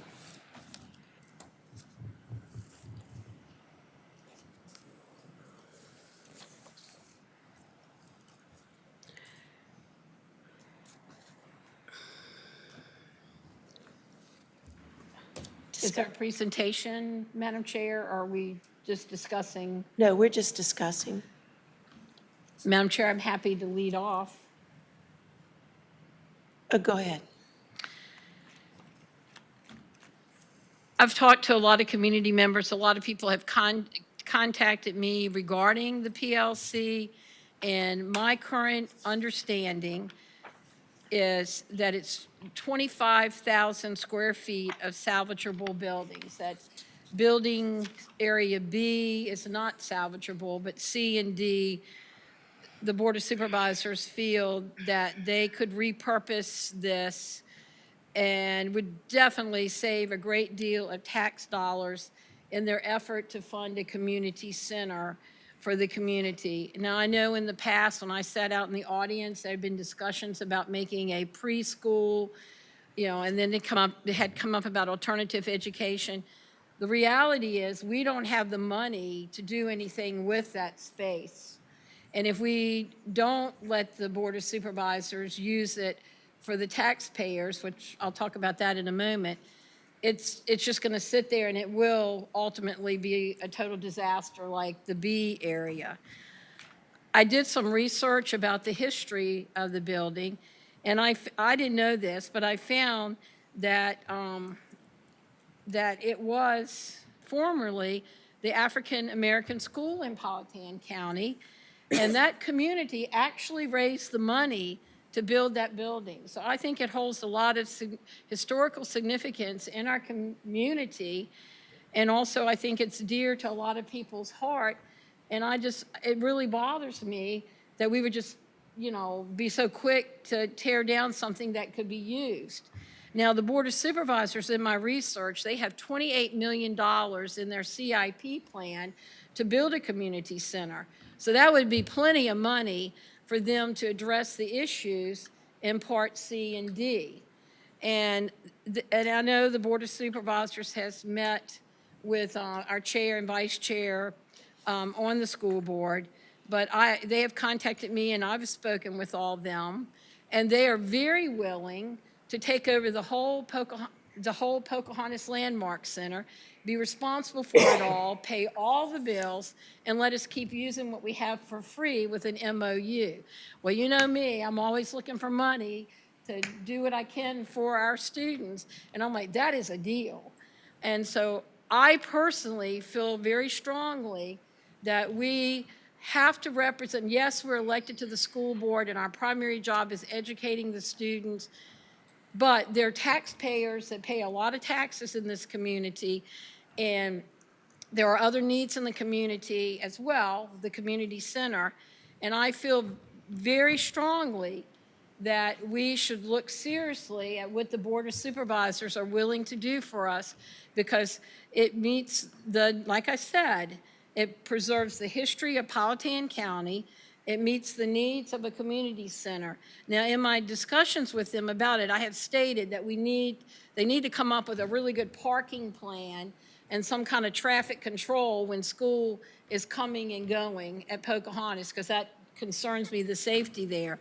But, I know the Board of Supervisors would never throw us out of this building. That just would not happen. So I'm pretty excited because I think that would be a big chunk of money that we would be saving, and we would be saving something that's historically significant to our community. And I just hope that we can, think about what people out there are saying. Now, I've been contacted since December about the Landmark Center, and I know the Board of Supervisors tell me some of them have been getting calls daily, multiple, and emails.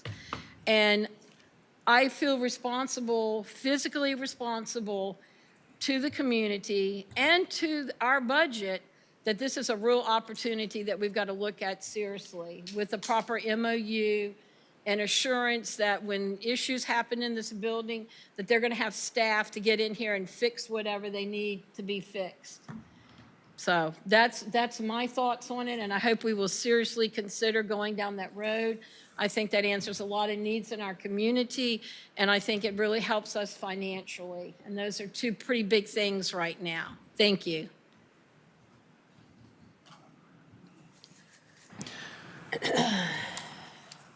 Ms. Wade, you want to turn at this? Yes, I think it's a great idea for them to come and fix up these buildings, even though the parts that they want are not the historic part. The cafeteria, all of that was not part of the original historic building, and I feel that we have saved the historic part of the building. If somebody came to me and said, Mrs. Wade, I am going to take over your house, you can stay in it, but I'm going to own it. I'll pay all your bills, but I'm going to own it. I think that's called socialism.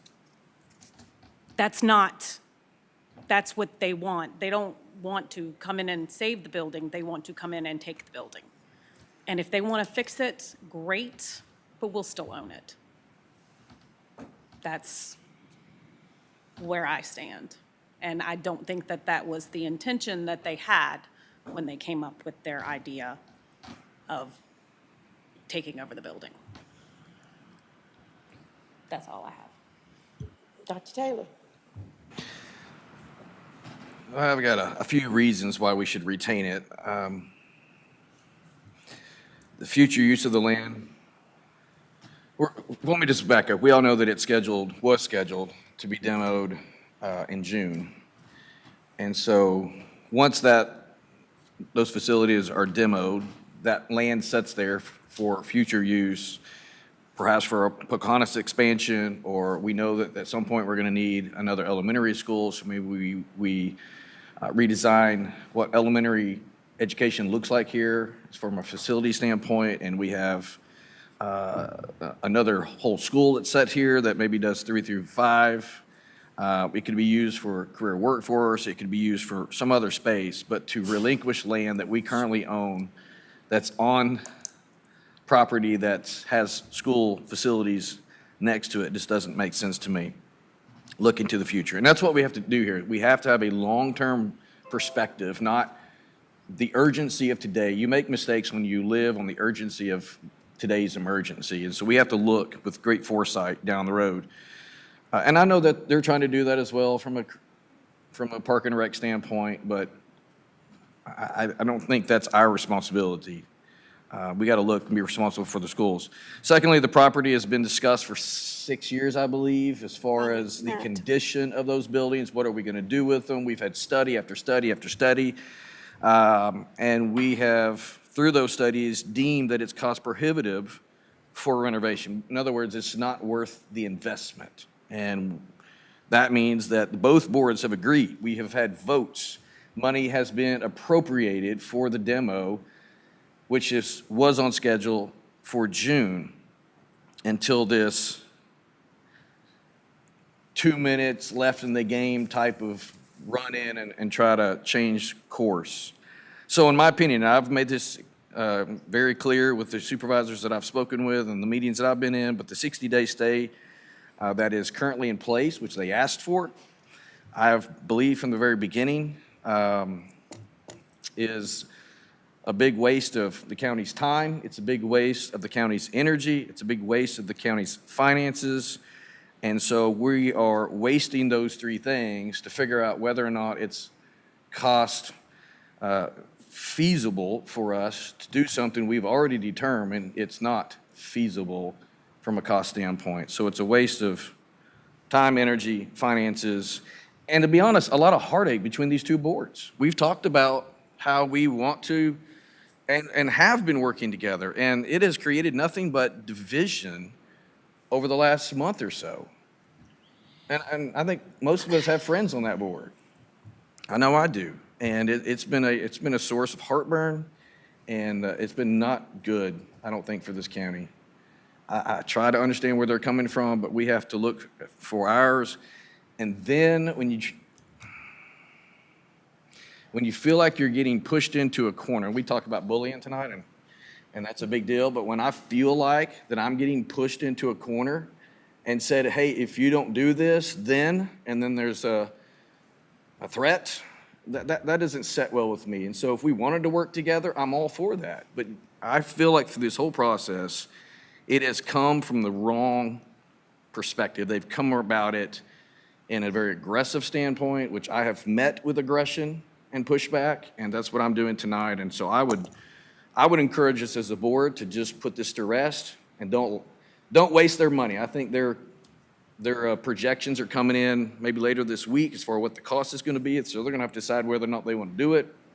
As far as the study, I think we could save the county a whole lot of money just to go ahead and say, you know what, we're not going to do that. So don't waste your time, don't waste your money, and don't waste the energy. That's where I stand on it. Ms. Ward?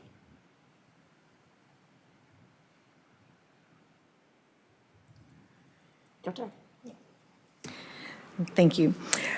In regards to the information, when I came onto the board last year and Ms. Wade and I toured the school, it was right after that very torrential rainstorm that we had, and the D building was, the B building was atrocious.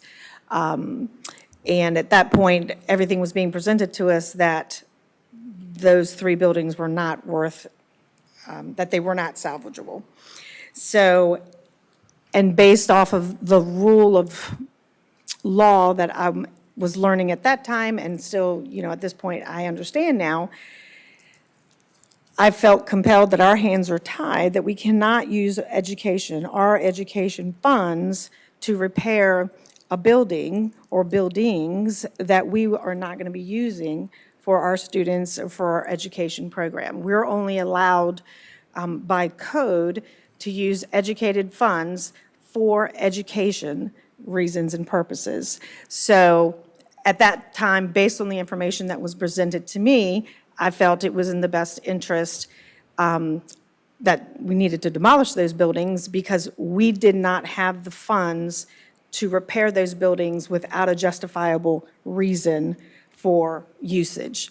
So for example, if we knew that we were going to be building that elementary school in the next 2 to 5 years, then we could allocate funds or request allocated funds for those repairs because we really feel like this is what we're going to need in the future. Also, with myself representing District 5, I am blessed to be able to represent the majority of our African-American constituents in my district. And as I attended our celebration that we had maybe 6-8 weeks ago of African history here at our Cultural Museum, I learned a lot more as well, that it does have a significant contribution to our community, these particular buildings, and that they did raise these funds for that.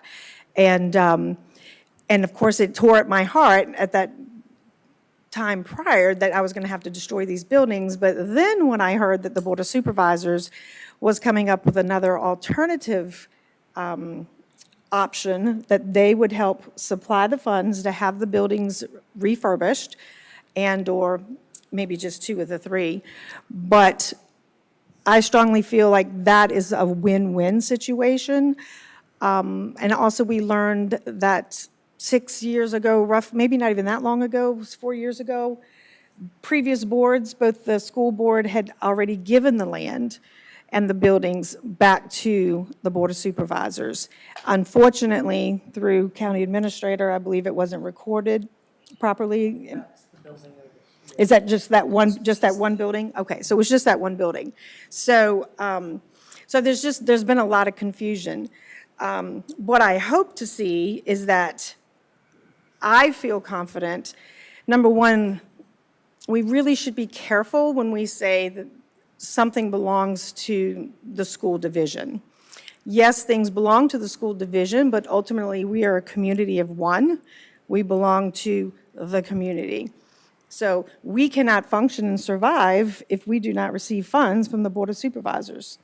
And the Board of Supervisors, of course, are putting that tax burden on our community. So if we could look at everything as one, whether or not the Board of Supervisors takes over this particular property, but gives us a workable MOU that if we remain here, we won't have to pay for any of our expenses. And from what I'm understanding, I believe it runs us like $15,000 to $20,000 a month electricity and HVAC and water and all that and things here. So we would no longer have that burden. So that would help our budget as well. But on the other hand, if we need to expand, I would hope that if we had a workable MOU, if we needed to expand into buildings C and D, that they would allow us to go back into that real estate if necessary, if we need to continue to expand or use it for our students. So it's, again, now that I have more information that has been shared with me, I don't really feel that it's necessary for us to destroy the C and D, because if, number one, the Board of Supervisors can find appropriated funds and/or have persons donate, we could have community services that donate into fixing this up, or other contractors in the community that may want to do that. I think it's a good opportunity and idea. So I would like to be able to see us hold on to those buildings for our community, for Powhatan County, if we could keep building C and D, if B is completely found out that it is not salvageable at all. And for us to, as you said, Dr. Taylor, to not have this contention between the two boards, for us to really remember that we're representing both the Board of Supervisors, all of the constituents in this county, and we as a school board division, all of the constituents in this county, and try and really work together and not feel that we are working against each other. I definitely agree with you, Dr. Taylor, that it's a sense of contention that we shouldn't have amongst each other. And I just would hope that we could consider that. Mrs. Ward, Madam Chair, if I could. Yes. Mrs. Hurt have both mentioned this idea of free, like a free building. Sounds great. I mean, when it was first pitched to me, I'm like, all right, sounds pretty good. And then I said, sounds too good to be true. So your argument that you just laid out there is we wouldn't have $15,000 or $20,000, whatever our utility expense is per month, if it's that high, but whatever it is, we wouldn't have that. You're making that argument as if our budget level, the money they're going to fund us, is going to remain the same in that category. That's not going to happen, because they would be taking on the expense of this building, which means they're not going to pass that funds on to us. They're absorbing that cost. Our budget goes down. So it's a wash from that standpoint. I think that's a moot argument issue from that standpoint. Then it comes down to trying to work out, and that was one of the big questions I had. You're never going to schedule something in that building that's going to conflict with our schedule. We're always going to have first priority. We're always going to be able to overrule something. Yes. That just sounds way too good to be true.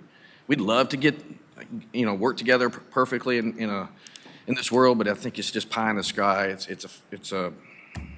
not a reality. It just can't work. As much as we want to be quote unquote one, we're not. We're two different boards. You're elected. We're all elected. We're elected to serve on the school board, to lead, advocate, and make sure that our school system runs at optimal level. We're not elected to be the junior representative for a supervisor. That's the way it used to be when the supervisors appointed school board members. You kind of had to follow their rule. So we are separate entities. They don't own us.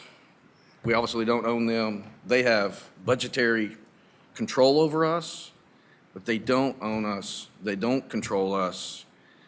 And I just think it's a bad relationship if we were to get into that full-blown like this. I just don't see a good outcome to it.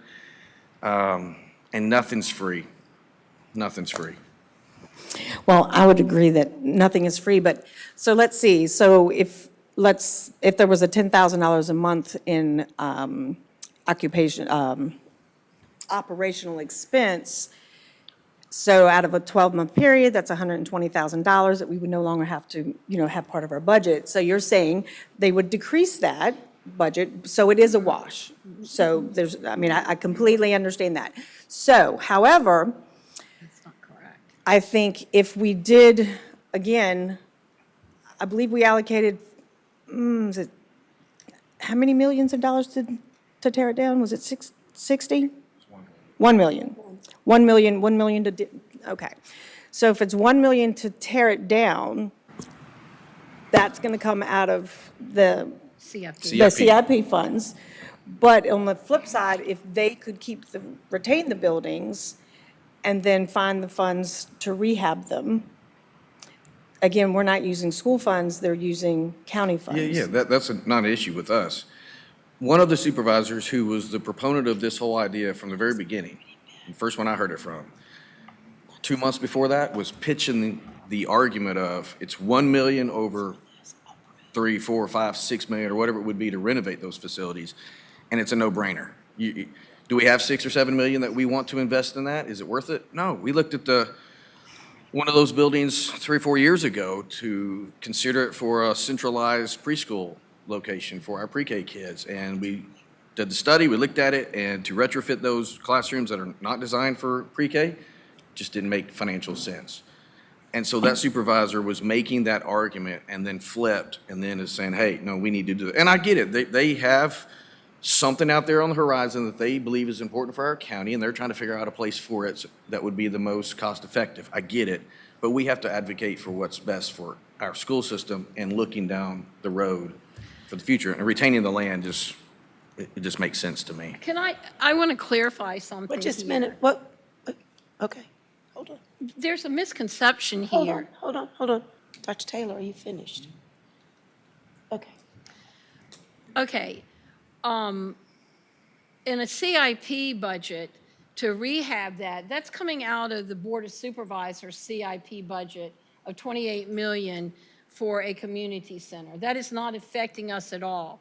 This year, once the board has voted to give us our budget, they cannot go back and take money away from us.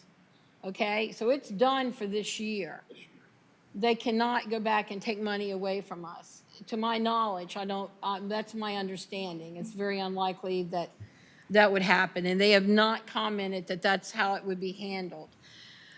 The point is, looking at this as being fiscally responsible for the county of Powhatan, I look at 2 buildings that could be rehabbed, and maybe it's going to be used now for community center, but down the road, if a school or a school need, there's two buildings that have been rehabbed, or we're going to just tear it down and say, it's gone, because that's what's going to happen if we keep it. It's all going to be torn down.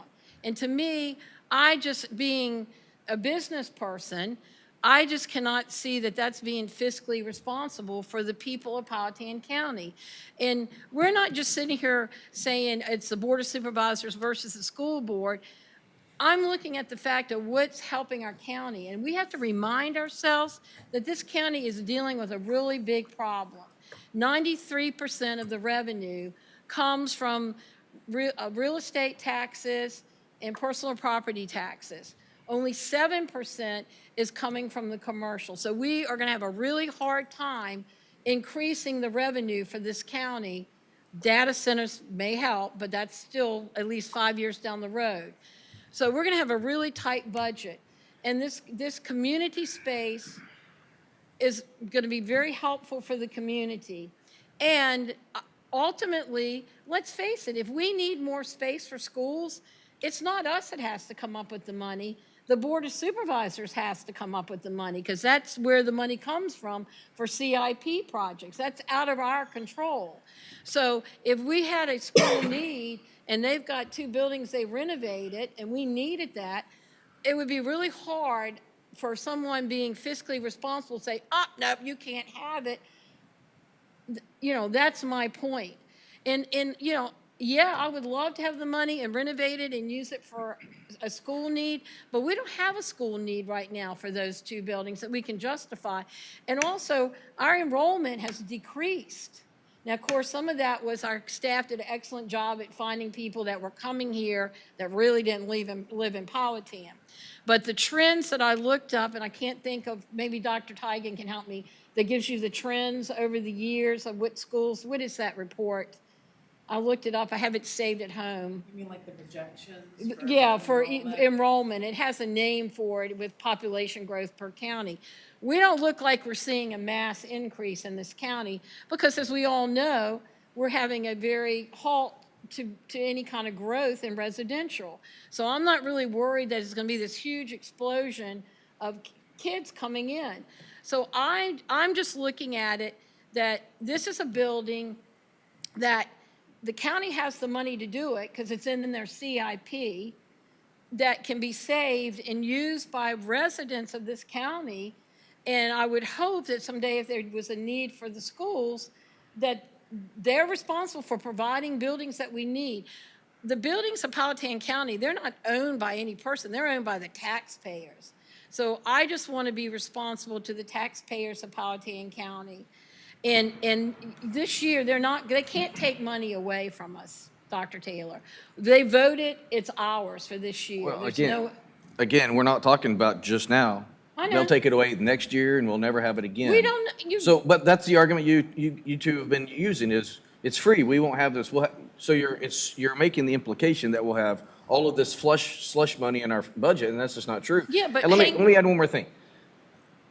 You and I and the rest of us here, we were not elected as a supervisor. I agree. We are school board members. but we're supposed to be fiscally responsible with the taxpayers' are. money. If But we have to remember- build another school, but- then that's $5, $6, $8 million in land that we don't have to purchase because we have land Well, I don't. right here. We're not sure that's enough land, but let me just say this. The way the setup is now, the county we've been handling the county's expense for all those buildings over there, probably to a tune of, I forgot, I calculated one time, well over $1 million. So we have been taking care of that for them. And the way that this whole campus here, I like to call this a campus, the Pocahontas Landmark Center, it needs to be owned and controlled and managed, I think, by one entity. Trying to divide it up, and this part is the Board of Supervisors' responsibility, this part is ours, we're going to tear this down. It just doesn't make logical sense to me. I would agree 100% with that. But we don't have the resources We build it into our budget going forward. to handle for the expenses for the county for that I building. told that to the Board of Supervisor members that I met with. Okay. That let's do a new MOU.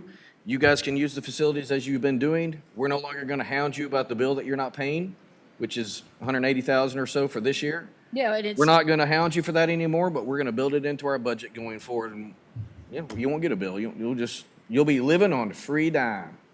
But then again, I've got to look people in the face that. It's using the same argument. Well, no, then we have to look at people and say, the school board voted to tear down 2 perfectly good buildings. They're not perfect. They're not perfectly good. No, They've been deemed they can be rehabbed The shells. for, for a pretty penny. no, it's not that much. We'll find out if apparently. they go through with the study. No, I mean, it's several $1 million is what they're projecting. No, because B is done, that has to be torn down. We're talking You just about. said several $1 million. We're talking about demoing them for $1 million. But you That's want- the argument they were making. Makes Okay. sense. This All is right. logical Well, sense. no, you can fix something and use it. You can fix anything if you got enough Okay. money. Well, my opinion is to be fiscally responsible and have 2 buildings that can be used by the citizens of Powhatan County for a very long time for a fraction of the cost of building new buildings. And that building can be saved and that can be done. I've seen the data, I've had the information by very reliable people that know building construction in the county and jobs outside the county. And I just think that that's something we should really seriously consider. But, it is a majority vote, so if the majority of the board wants to continue with tearing these buildings down, I don't agree with that. I think that that's wasteful, and it's not serving the citizens of Powhatan County. Madam Chair? Yes. I would like to recap as well. Okay. Being on, Can I interrupt you just a minute? Sure. I have listened to this board speak all night long. And if you're just going to recap, I think we've heard you. and I'll give you a chance to recap. I'd like an opportunity to speak. I would love to let you go ahead and speak, and then I'll recap after. All right, thank you. First of all, when I first came on this board, my one dream was to do something with that building and to refurbish it and put it to use. I got laughed at, all kinds of comments made. I was a crazy woman. And anyway, moving on from that, we have sat here and looked at this building and looked at this building. We have asked numerous times about it. Previous boards have turned their heads up and said, back, shook their heads. No, they're not touching it. It's not, we're not giving you the money to fix that building. The one thing after my discussion that Mrs. Wade and I had with the county side, we talked about the different uses of the building. We talked about the area that could not be saved, that was already doomed for demolition. And when we began the conversation about what part of the building could you use, could you put to use, we'd already had some discussion. And I was able to chime in and talk about the different uses should the building be renovated. At the end of the discussion, here was the answer. Well, it's not enough space for both of us to get to use it, so we're going to use it, and you're out, is basically the way the conversation ended, and that we would own their building, they would own our building. Now,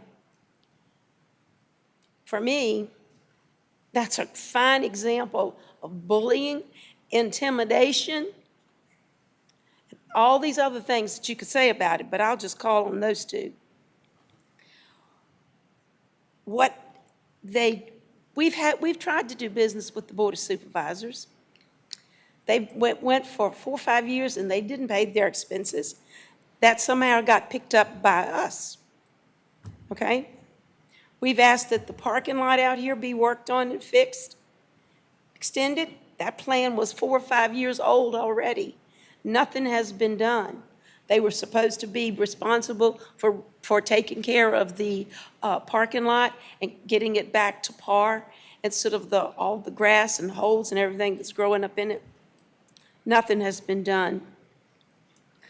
Here's what the Board of Supervisors have shown me, that they have money for recreation, but they don't have money for education. They ran on every one of them talking about how they support education. That's the words. I'd like to see their actions that really show me that they are going to support education. And it's not just this board, but even boards before them who talk about, they pound their chest and say, oh, we can educate a kid for X number of dollars. We do it for less than anybody around. Well, at some point in time, you need to also ask, when will you really put some money into the education to do some things that are different and better for our kids in our community? I think they have a big job ahead of them, but that's their job. Our job is to provide and make the best decision for the students, staff of our community. That's what we were elected to do. I do believe that we need to remain the owners of this building. And I think I covered everything I had on my notes. Now, go ahead. Thank you for giving me my moment. My husband always says I like to have the last word, so maybe That that'll doesn't work. mean you'll get the last word, but you I'm get gonna your try. moment I'm back. going to try. So basically, I think I feel that if, in good faith with the board, and if we had a very well-drawn-out MOU as far as occupancy and us to have the ability, if they can refurbish those two buildings, if they choose to use it over the next several years, even if it's 5 to 10 years, because we don't need it, the community in itself is going to be benefiting, you know, the use of those buildings. Whether we bring the Christmas mother, or they decide to bring the Christmas mother back in, which has been a huge, huge community outcry that the Christmas mother has nowhere to go. That, you know, our friends and neighbors who are African Americans, that they are rooted and invested in those buildings, that those buildings can live on because the Board of Supervisors is allocating money and funds to get those, you know, repaired. We all know that repairing a building is a lot less expensive than building something brand new. And for us to just demolish everything for $1 million and have that land just sit there for 5, 10, 15 years and have no use at all, to me, doesn't seem fiscally responsible when community members of Powhatan could continue to use it. And then, of course, we don't have any of these expenses. Again, I know it's kind of a wash per se, but if we needed that building, let's say our alternative education program works out phenomenal and we need another space, those buildings C and D would already be refurbished, and we go back to the board and say, we need to have building C for an after-school and daycare nursery, you know, something. I truly believe that they would allow us, and especially if we had it in writing, and that they would allow us to move back in, and we wouldn't have to sit around and figure out where we're going to get even 3, 4, 5 times the amount more money to build something from scratch new. So I feel I am not a person of power. I don't have to own something to feel empowered. And I feel when we have that attitude of, okay, the school owns, we're going to retain ownership of buildings and property, it's the school, what we own is really owned by all of the members of this community, every single one of us. And I feel like we really need to work harder to work with each other as far as community members and boards, and just walk away from the power issue. I feel like right now this is coming to a power. I own it, I'm not going to give it to you. Well, technically, I do feel that this board has given the education, and they feel very strongly about education. We've asked for a lot of money from our taxpayers, $60 million, $65 million.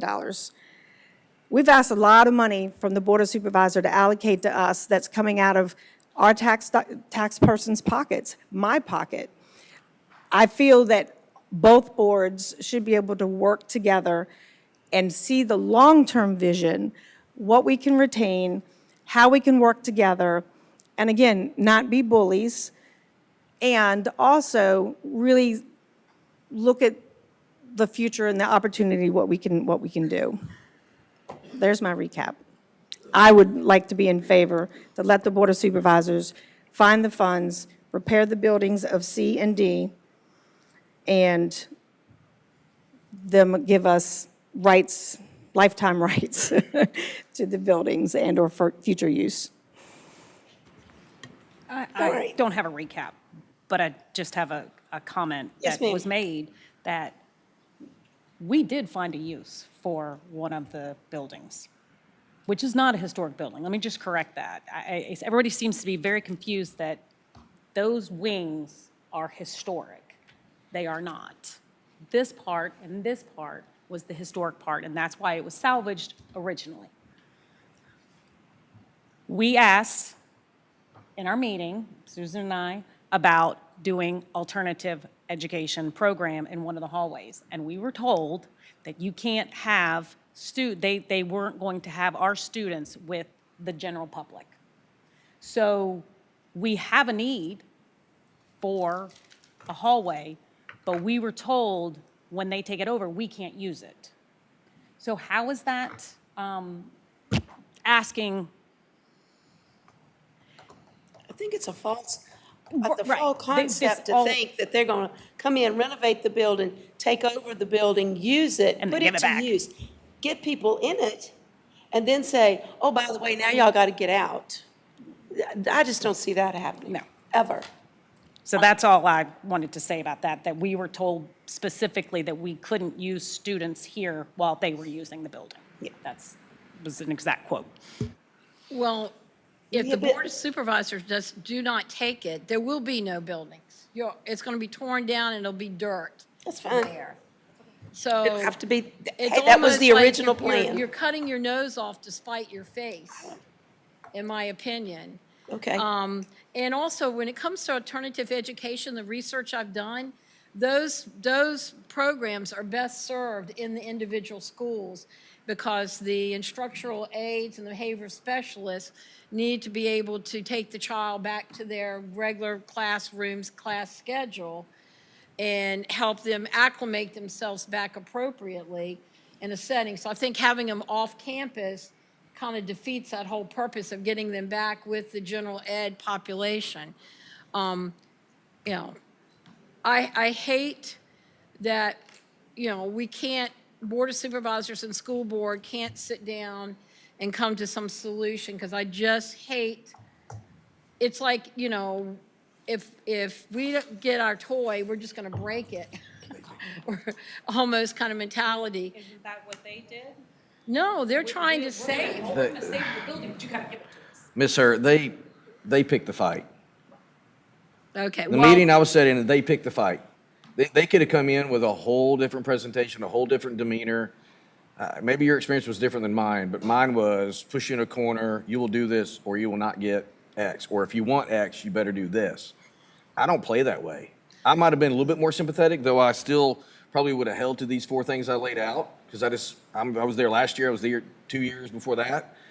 But I would have been more sympathetic on the front end if the presentation would have been a whole lot more colleague to colleague, but instead it was big brother to little brother.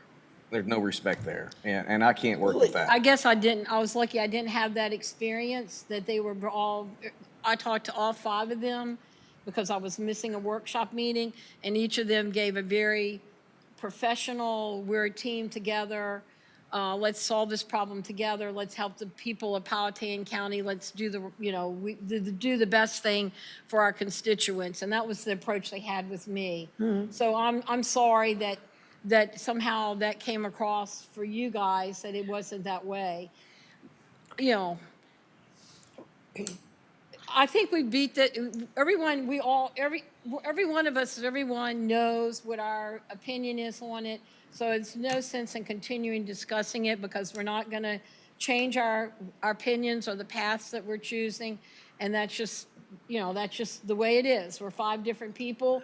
We have 5 different perceptions and opinions on the analysis of the situation, of how it should be handled, and that's just the reality of the way things are with boards sometimes. Madam Chair, if I could, Yes, sir. can I just make a motion, since Mrs. Hurt's opened that door, can I make a motion that we as a board vote to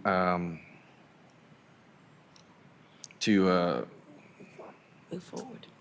move forward? I'm trying to look for the right word as far as the 60-day stay, that we move forward, we vote to continue with the original plan of the demolition of the building and inform the Board of Supervisors that the 60-day stay that we had agreed to is no longer in effect, and we encourage them not to go forward with their plans of a feasibility study and all those things.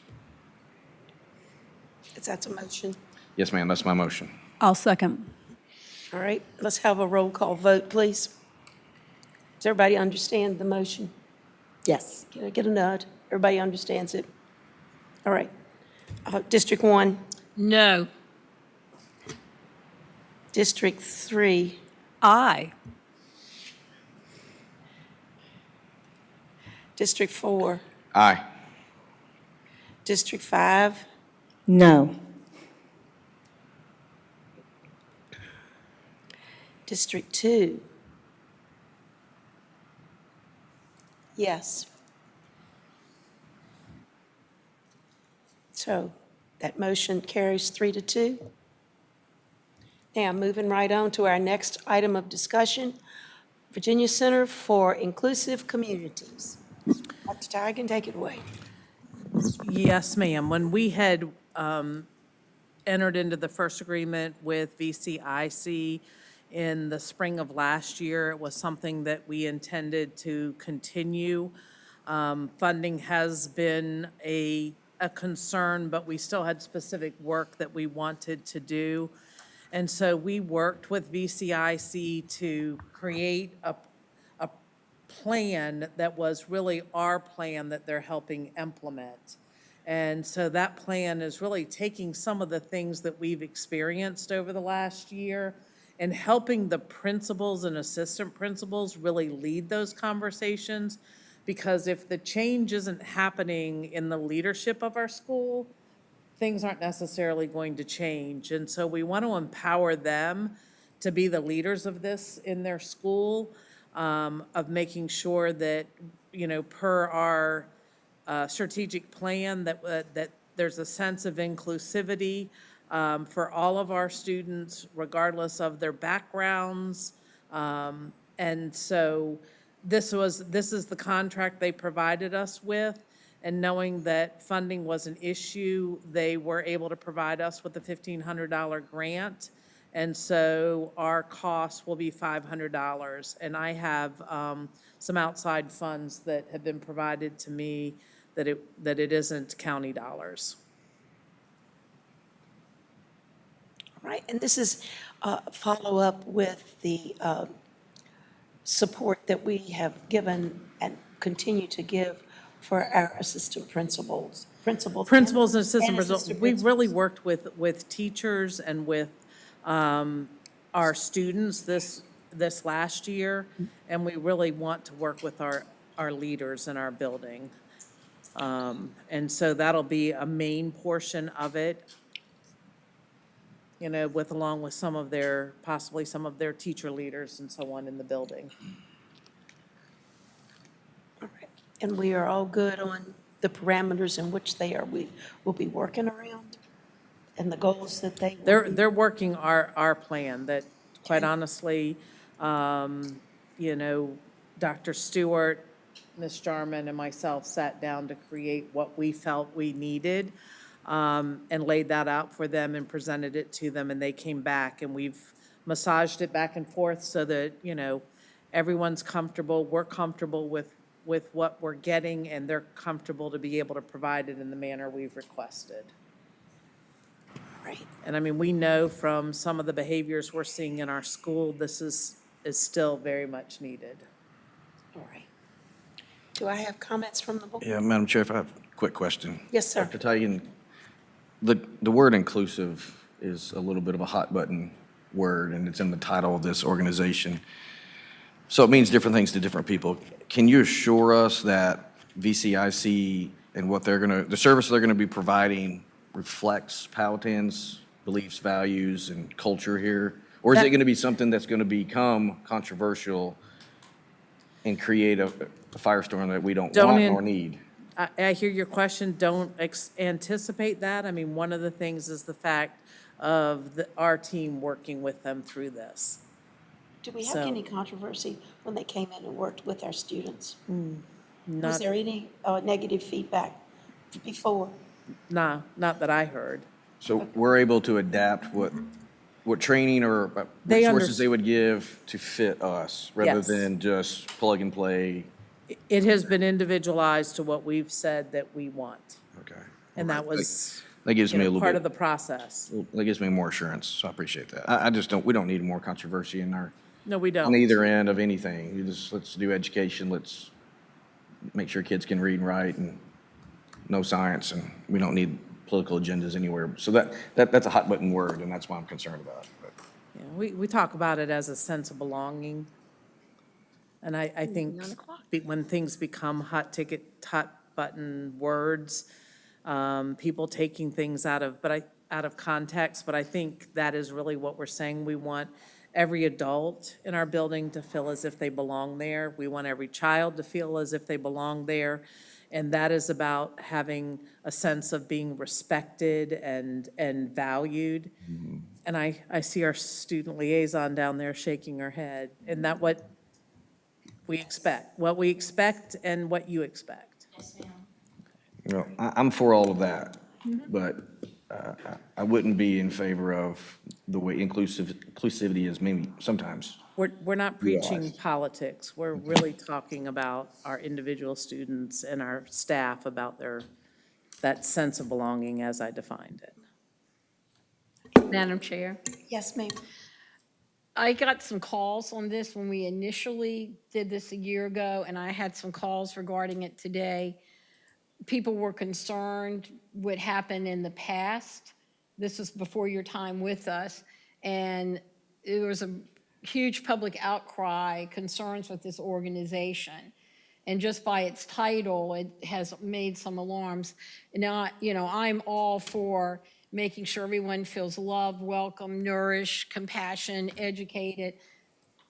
Everybody's together. Opportunities, Yeah, everyone has. opportunities. The only thing is, what people pointed out to me today, in the opening paragraph, it states that VCIC will facilitate consultation meetings for administrators at Powhatan High School focused on deepening awareness on issues related to diversity and inclusion.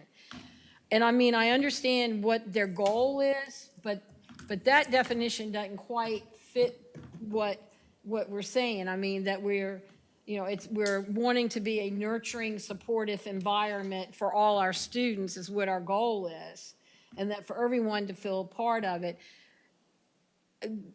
The calls I got today regarding this, well, it was Facebook messaging and text, that they felt like, were we violating the recent, what President Trump said about, DEI in the schools, and that diversity and inclusion being in that paragraph, were we violating something there? And that they had researched this organization and, and other places where they've worked, that was what their approach was. So, I'm with you. I just want to have a peaceful existence for all our, constituents, children, students, what have you. So that's just what was brought to my attention today.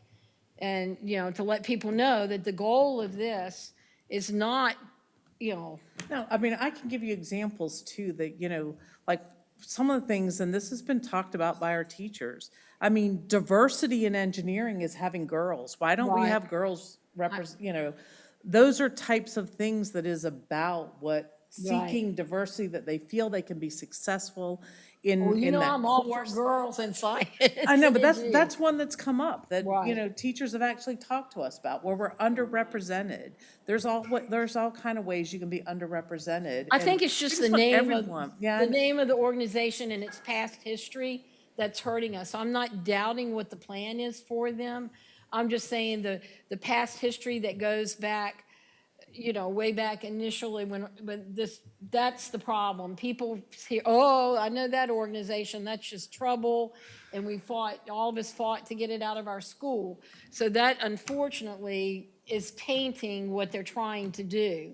it is, and VCIC will do whatever any group that wants them to come, they will do. And so that's why it's important that you share what you want that to look like. Right. And what you are expecting in outcomes. Okay, thank you. But that's really where we're at, is that, Right.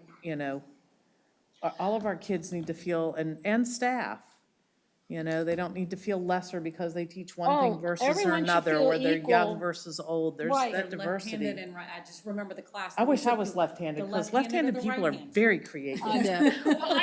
Well, I want everyone to feel like they have equal opportunities. Absolutely, I think that's what the we all most want. important. And that And would feel be, empowered that they can have you can that be anything you access. want to be. Yeah. Exactly. I agree, but I'm just saying. I hear. It's problematic because of the name of the organization and those two words in that opening paragraph that got some people riled up.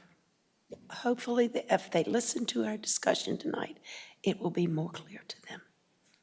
I think we just had a good one. Madam Chair. Yes.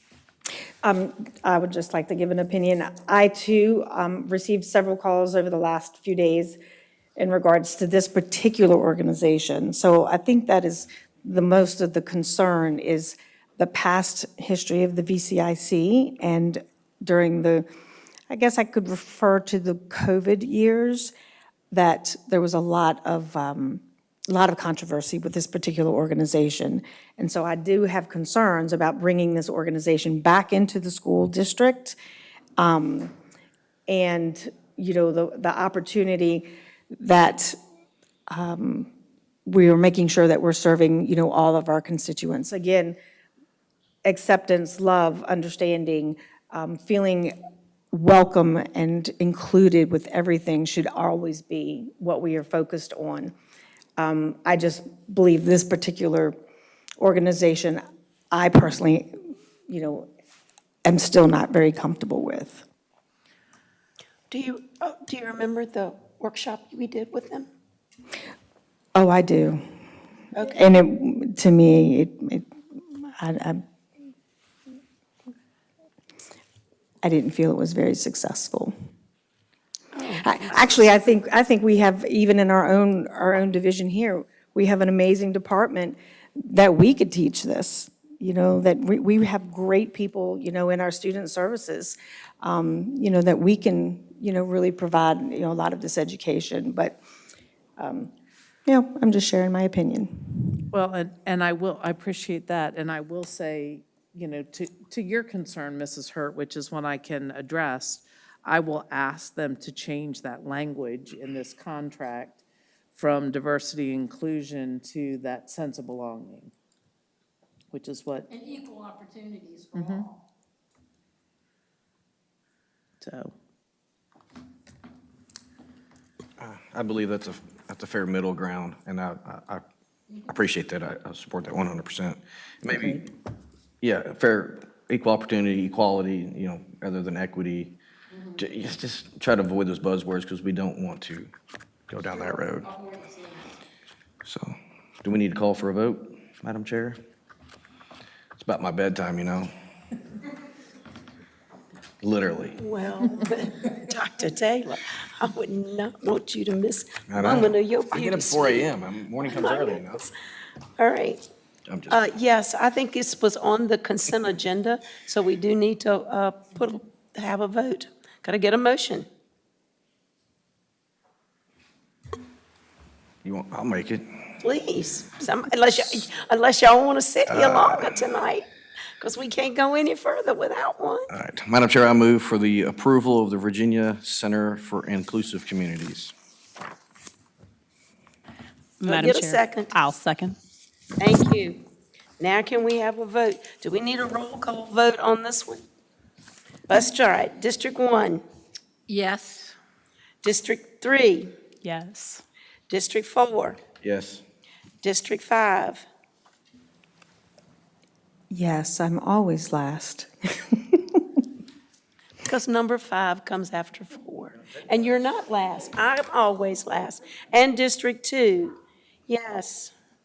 5-0 vote. Golly, I think y'all all need to go home and get into bed. We do. This bunch just cannot hang with the young people. What can I tell you? It happened last month, I'm too. worried about Ella, whether she has any exams tomorrow. No exams or tests. Okay. Oh, good. Oh, good. There you go. She's going to hang out with the, no, y'all are going to bed. All right, let's move on down the, let's see, where are we? I think we are now at comments by the board in next month's agenda. Madam Chair, did we vote on the budget that we are going to accept the changes presented to us tonight? We don't have to vote on that yet? We do have to vote on it, yes. Yes, that's what I'm saying. I was like, I think we do. Okay, on the update, that's right, we voted on Q, we voted We on. need to vote on the budget. Yep, we need to vote on the budget. All right, let's do it. Let me have a motion. Do we need any more discussion? As I asked to cut the amount budgeted for legal bills for the 25-26 school year. All right, who wants to make a comment on that one? Ms. Wade? I am Interested in comfortable. cutting that? No, I'm comfortable leaving it as is. I'd rather have extra than not have enough. Yeah, we wouldn't really know where to cut, would we? Right. The amount to cut. All right, Dr. Taylor, your thoughts on the, No, I would echo Mrs. Wade. I mean, I think we've worked hard on the budget, we've projected well, and so it would, I think, be in our best interest to leave it as is with the addition of the 250 that the supervisors have increased. okay? In reference to the budget, I would like to suggest for us to reduce the legal fees to $100,000. I feel like when we budget, and personal budget, it always gives us an infinite, I have this amount to spend, versus, well, if I know I have a lesser amount to spend because we are doing better in regards to what we spend in our legal department, or legal fees, and hopefully with the positive direction that we're moving into, we wouldn't need to use even the $100,000 within the next fiscal year. So I'd like to see if we could reduce that, say, by 100,000. That would show our constituents that we are being fiscally responsible with the amount of money and how we're spending it in our legal team. And therefore, and if we found that we needed more money legally, I feel like we could probably pull it from somewhere else that we, may need. But I personally don't think we're going to have to spend $100,000. I'm being very, very hopeful. But I also know, too, if you tell, someone who's got a credit card for $500,000, they may want to go shopping for $475,000 or whatever the amount was. They might want to go and spend that amount of money versus, okay, I only have a $100,000 budget. I need to be really tight as to every time I pick up that telephone and calling the legal department. So that would just be my thoughts.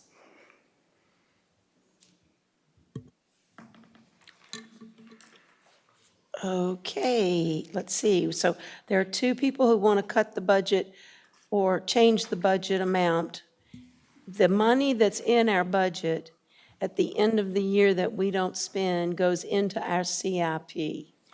By doing that, we retain that money and get to spend it on projects that need to be done. The following budget year, if we see that we don't need that money, we would not put that amount in our budget. I don't feel at this time we have a crystal ball that's shiny enough and clear enough for us to know what's going to happen in the future, because we just don't. And maybe we'll have a whole lot to put in that CIP fund. So I'm for leaving it just like it is. So are we passing this budget or not? Shall we call for a vote? Yes, let's call for a Well, vote. what do we? We are not, from the comments, there's not enough in favor of changing the amount of money in our legal category. So I guess we need a motion to pass the budget as is. No, wait. One more item of discussion. I don't like the analogy that you use that if we have the money in the budget, we're just going to go find things to spend on an attorney. That is almost making me look fiscally irresponsible, even though I'm just using my head to know that we probably, very likely, could or could not need the legal fees. I don't think anyone here on our staff or here says, oh, we have extra money. Let's spend it on legal fees. Let's call the attorney and just talk to them. I really didn't, I'm sorry, that statement did not set well with me, because we want to keep the budget the same. That has already been, we've already been down this road with this amount on the budget, and it hasn't been changed since. Am I correct? That's correct. Okay, thank you. That's all I have. That is correct. So we discussed it, you suggested that we cut it, we suggested it, and the census of the board is 3 want to leave it the same and 2 want to change it. So now, I guess are you going to give me a motion to pass the budget Oh, wait, Mrs. Smith. as is? But no, it's not as is. You've got to include what was presented tonight with it. It's Well- not as is, it's as It's what was Mrs. in Hollis the agenda. presented tonight. Update on the adopted budget for May the 6th. Yes. The Madam up- Chair. So are we approving the update on the FY 2026 adopted budget, for the budget? Madam Chair. This is up, we're voting on taking that update. So, yeah, we don't want to leave out the 250,000. Right, you got to make a motion and have a second. Thank you. Madam Chair, I make a motion that we adopt the budget as presented tonight with the $250,000 additional. All right, do I have a second on that? I second the motion. All right, let's take a vote. District 1, No. District 3, Yes. District 4, Yes. District 5, No. District 2. Yes. This motion passes 3-2. I just popped up. All right. Now, does that conclude all the things we need to take a vote on tonight? Now, we are down to our comments by the board. Have y'all talked enough? Do you have something else to say? I have comments. We have comments? Okay, Mrs. Ward, you get to go first. Thank you. I would like to first congratulate all of our persons that we recognize tonight, all of our students and faculty and staff. I think these guys have just done one heck of a job. And for ESS to recognize the first year that we've used ESS for our substitute fill-in, for us to even win that regional honor, I thought that was very, very, very cool. I would also like the young man that came up and spoke during public comment, Mr. Ryan C., congratulations to him for earning his high school diploma.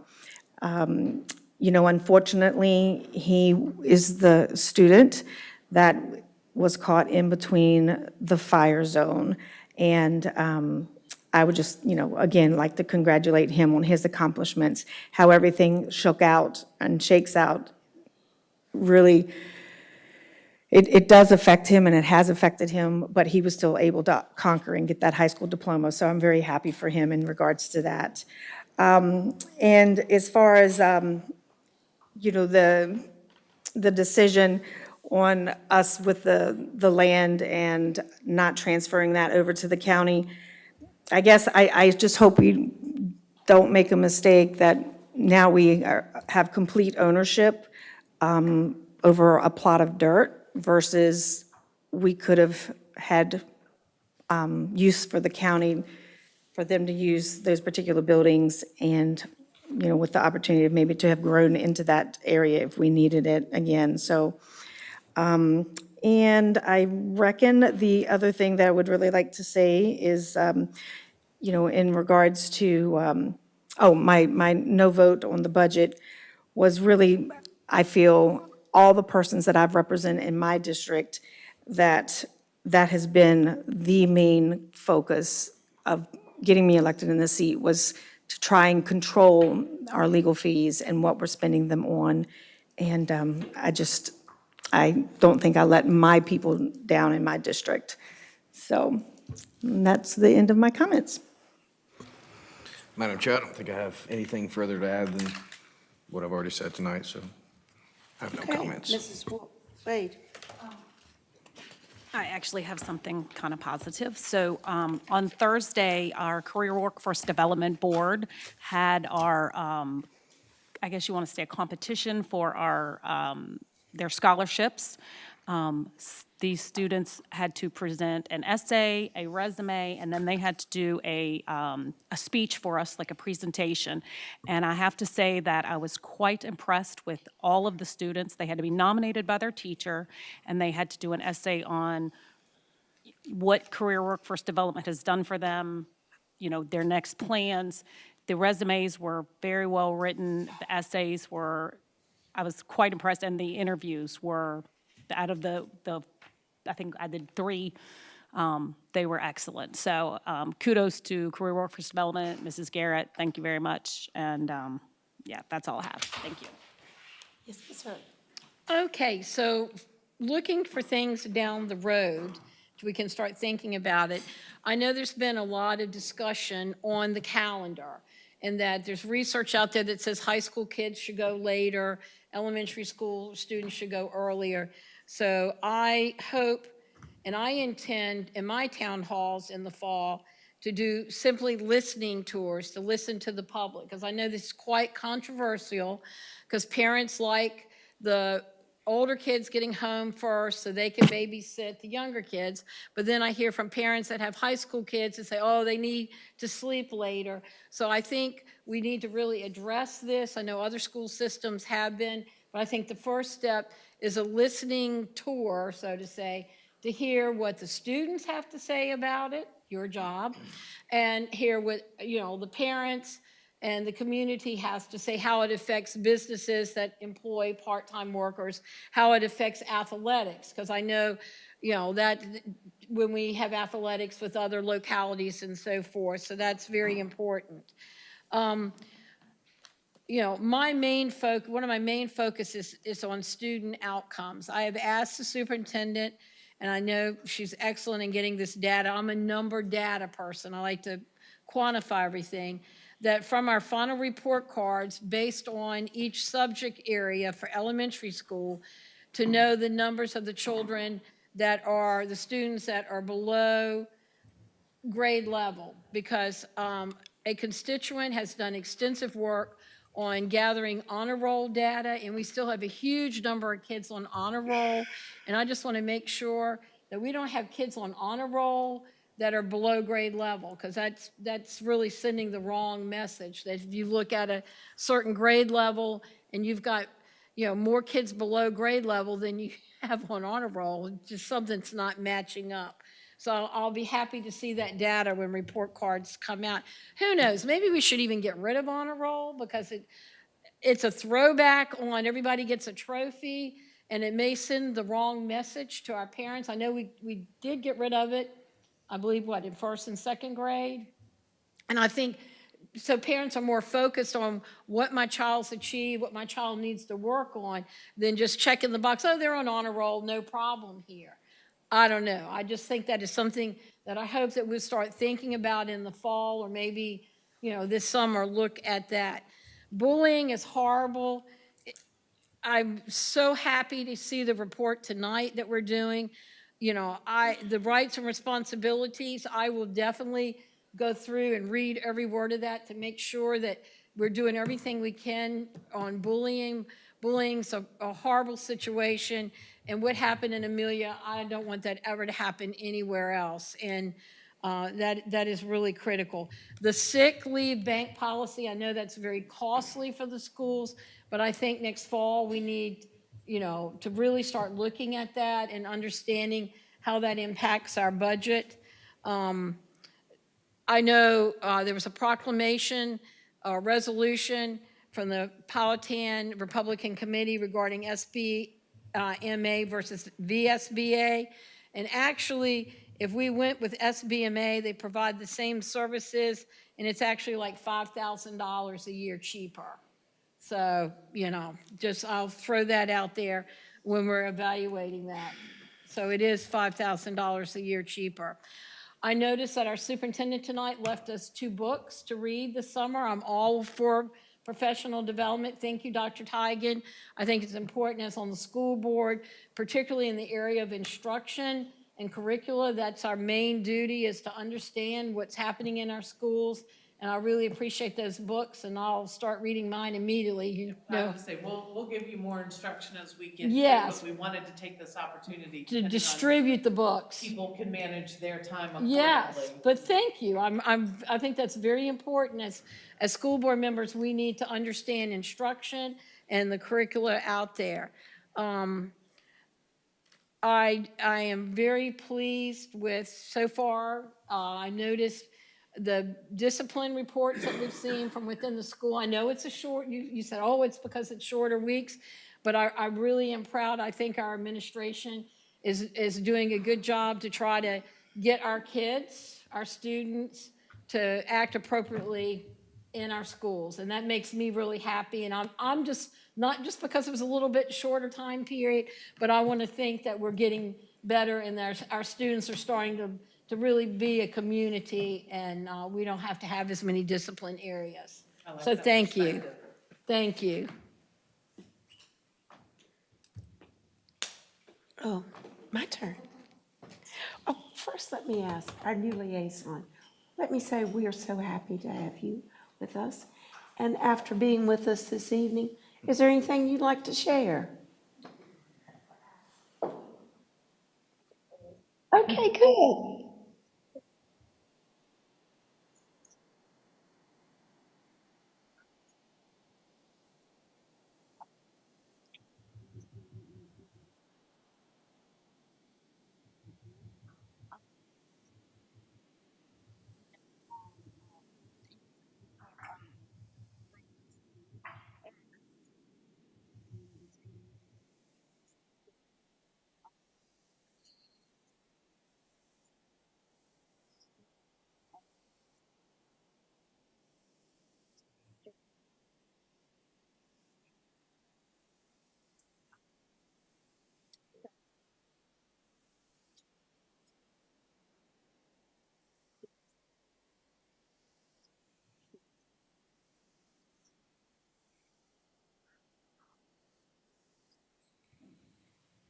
Thank you, dear.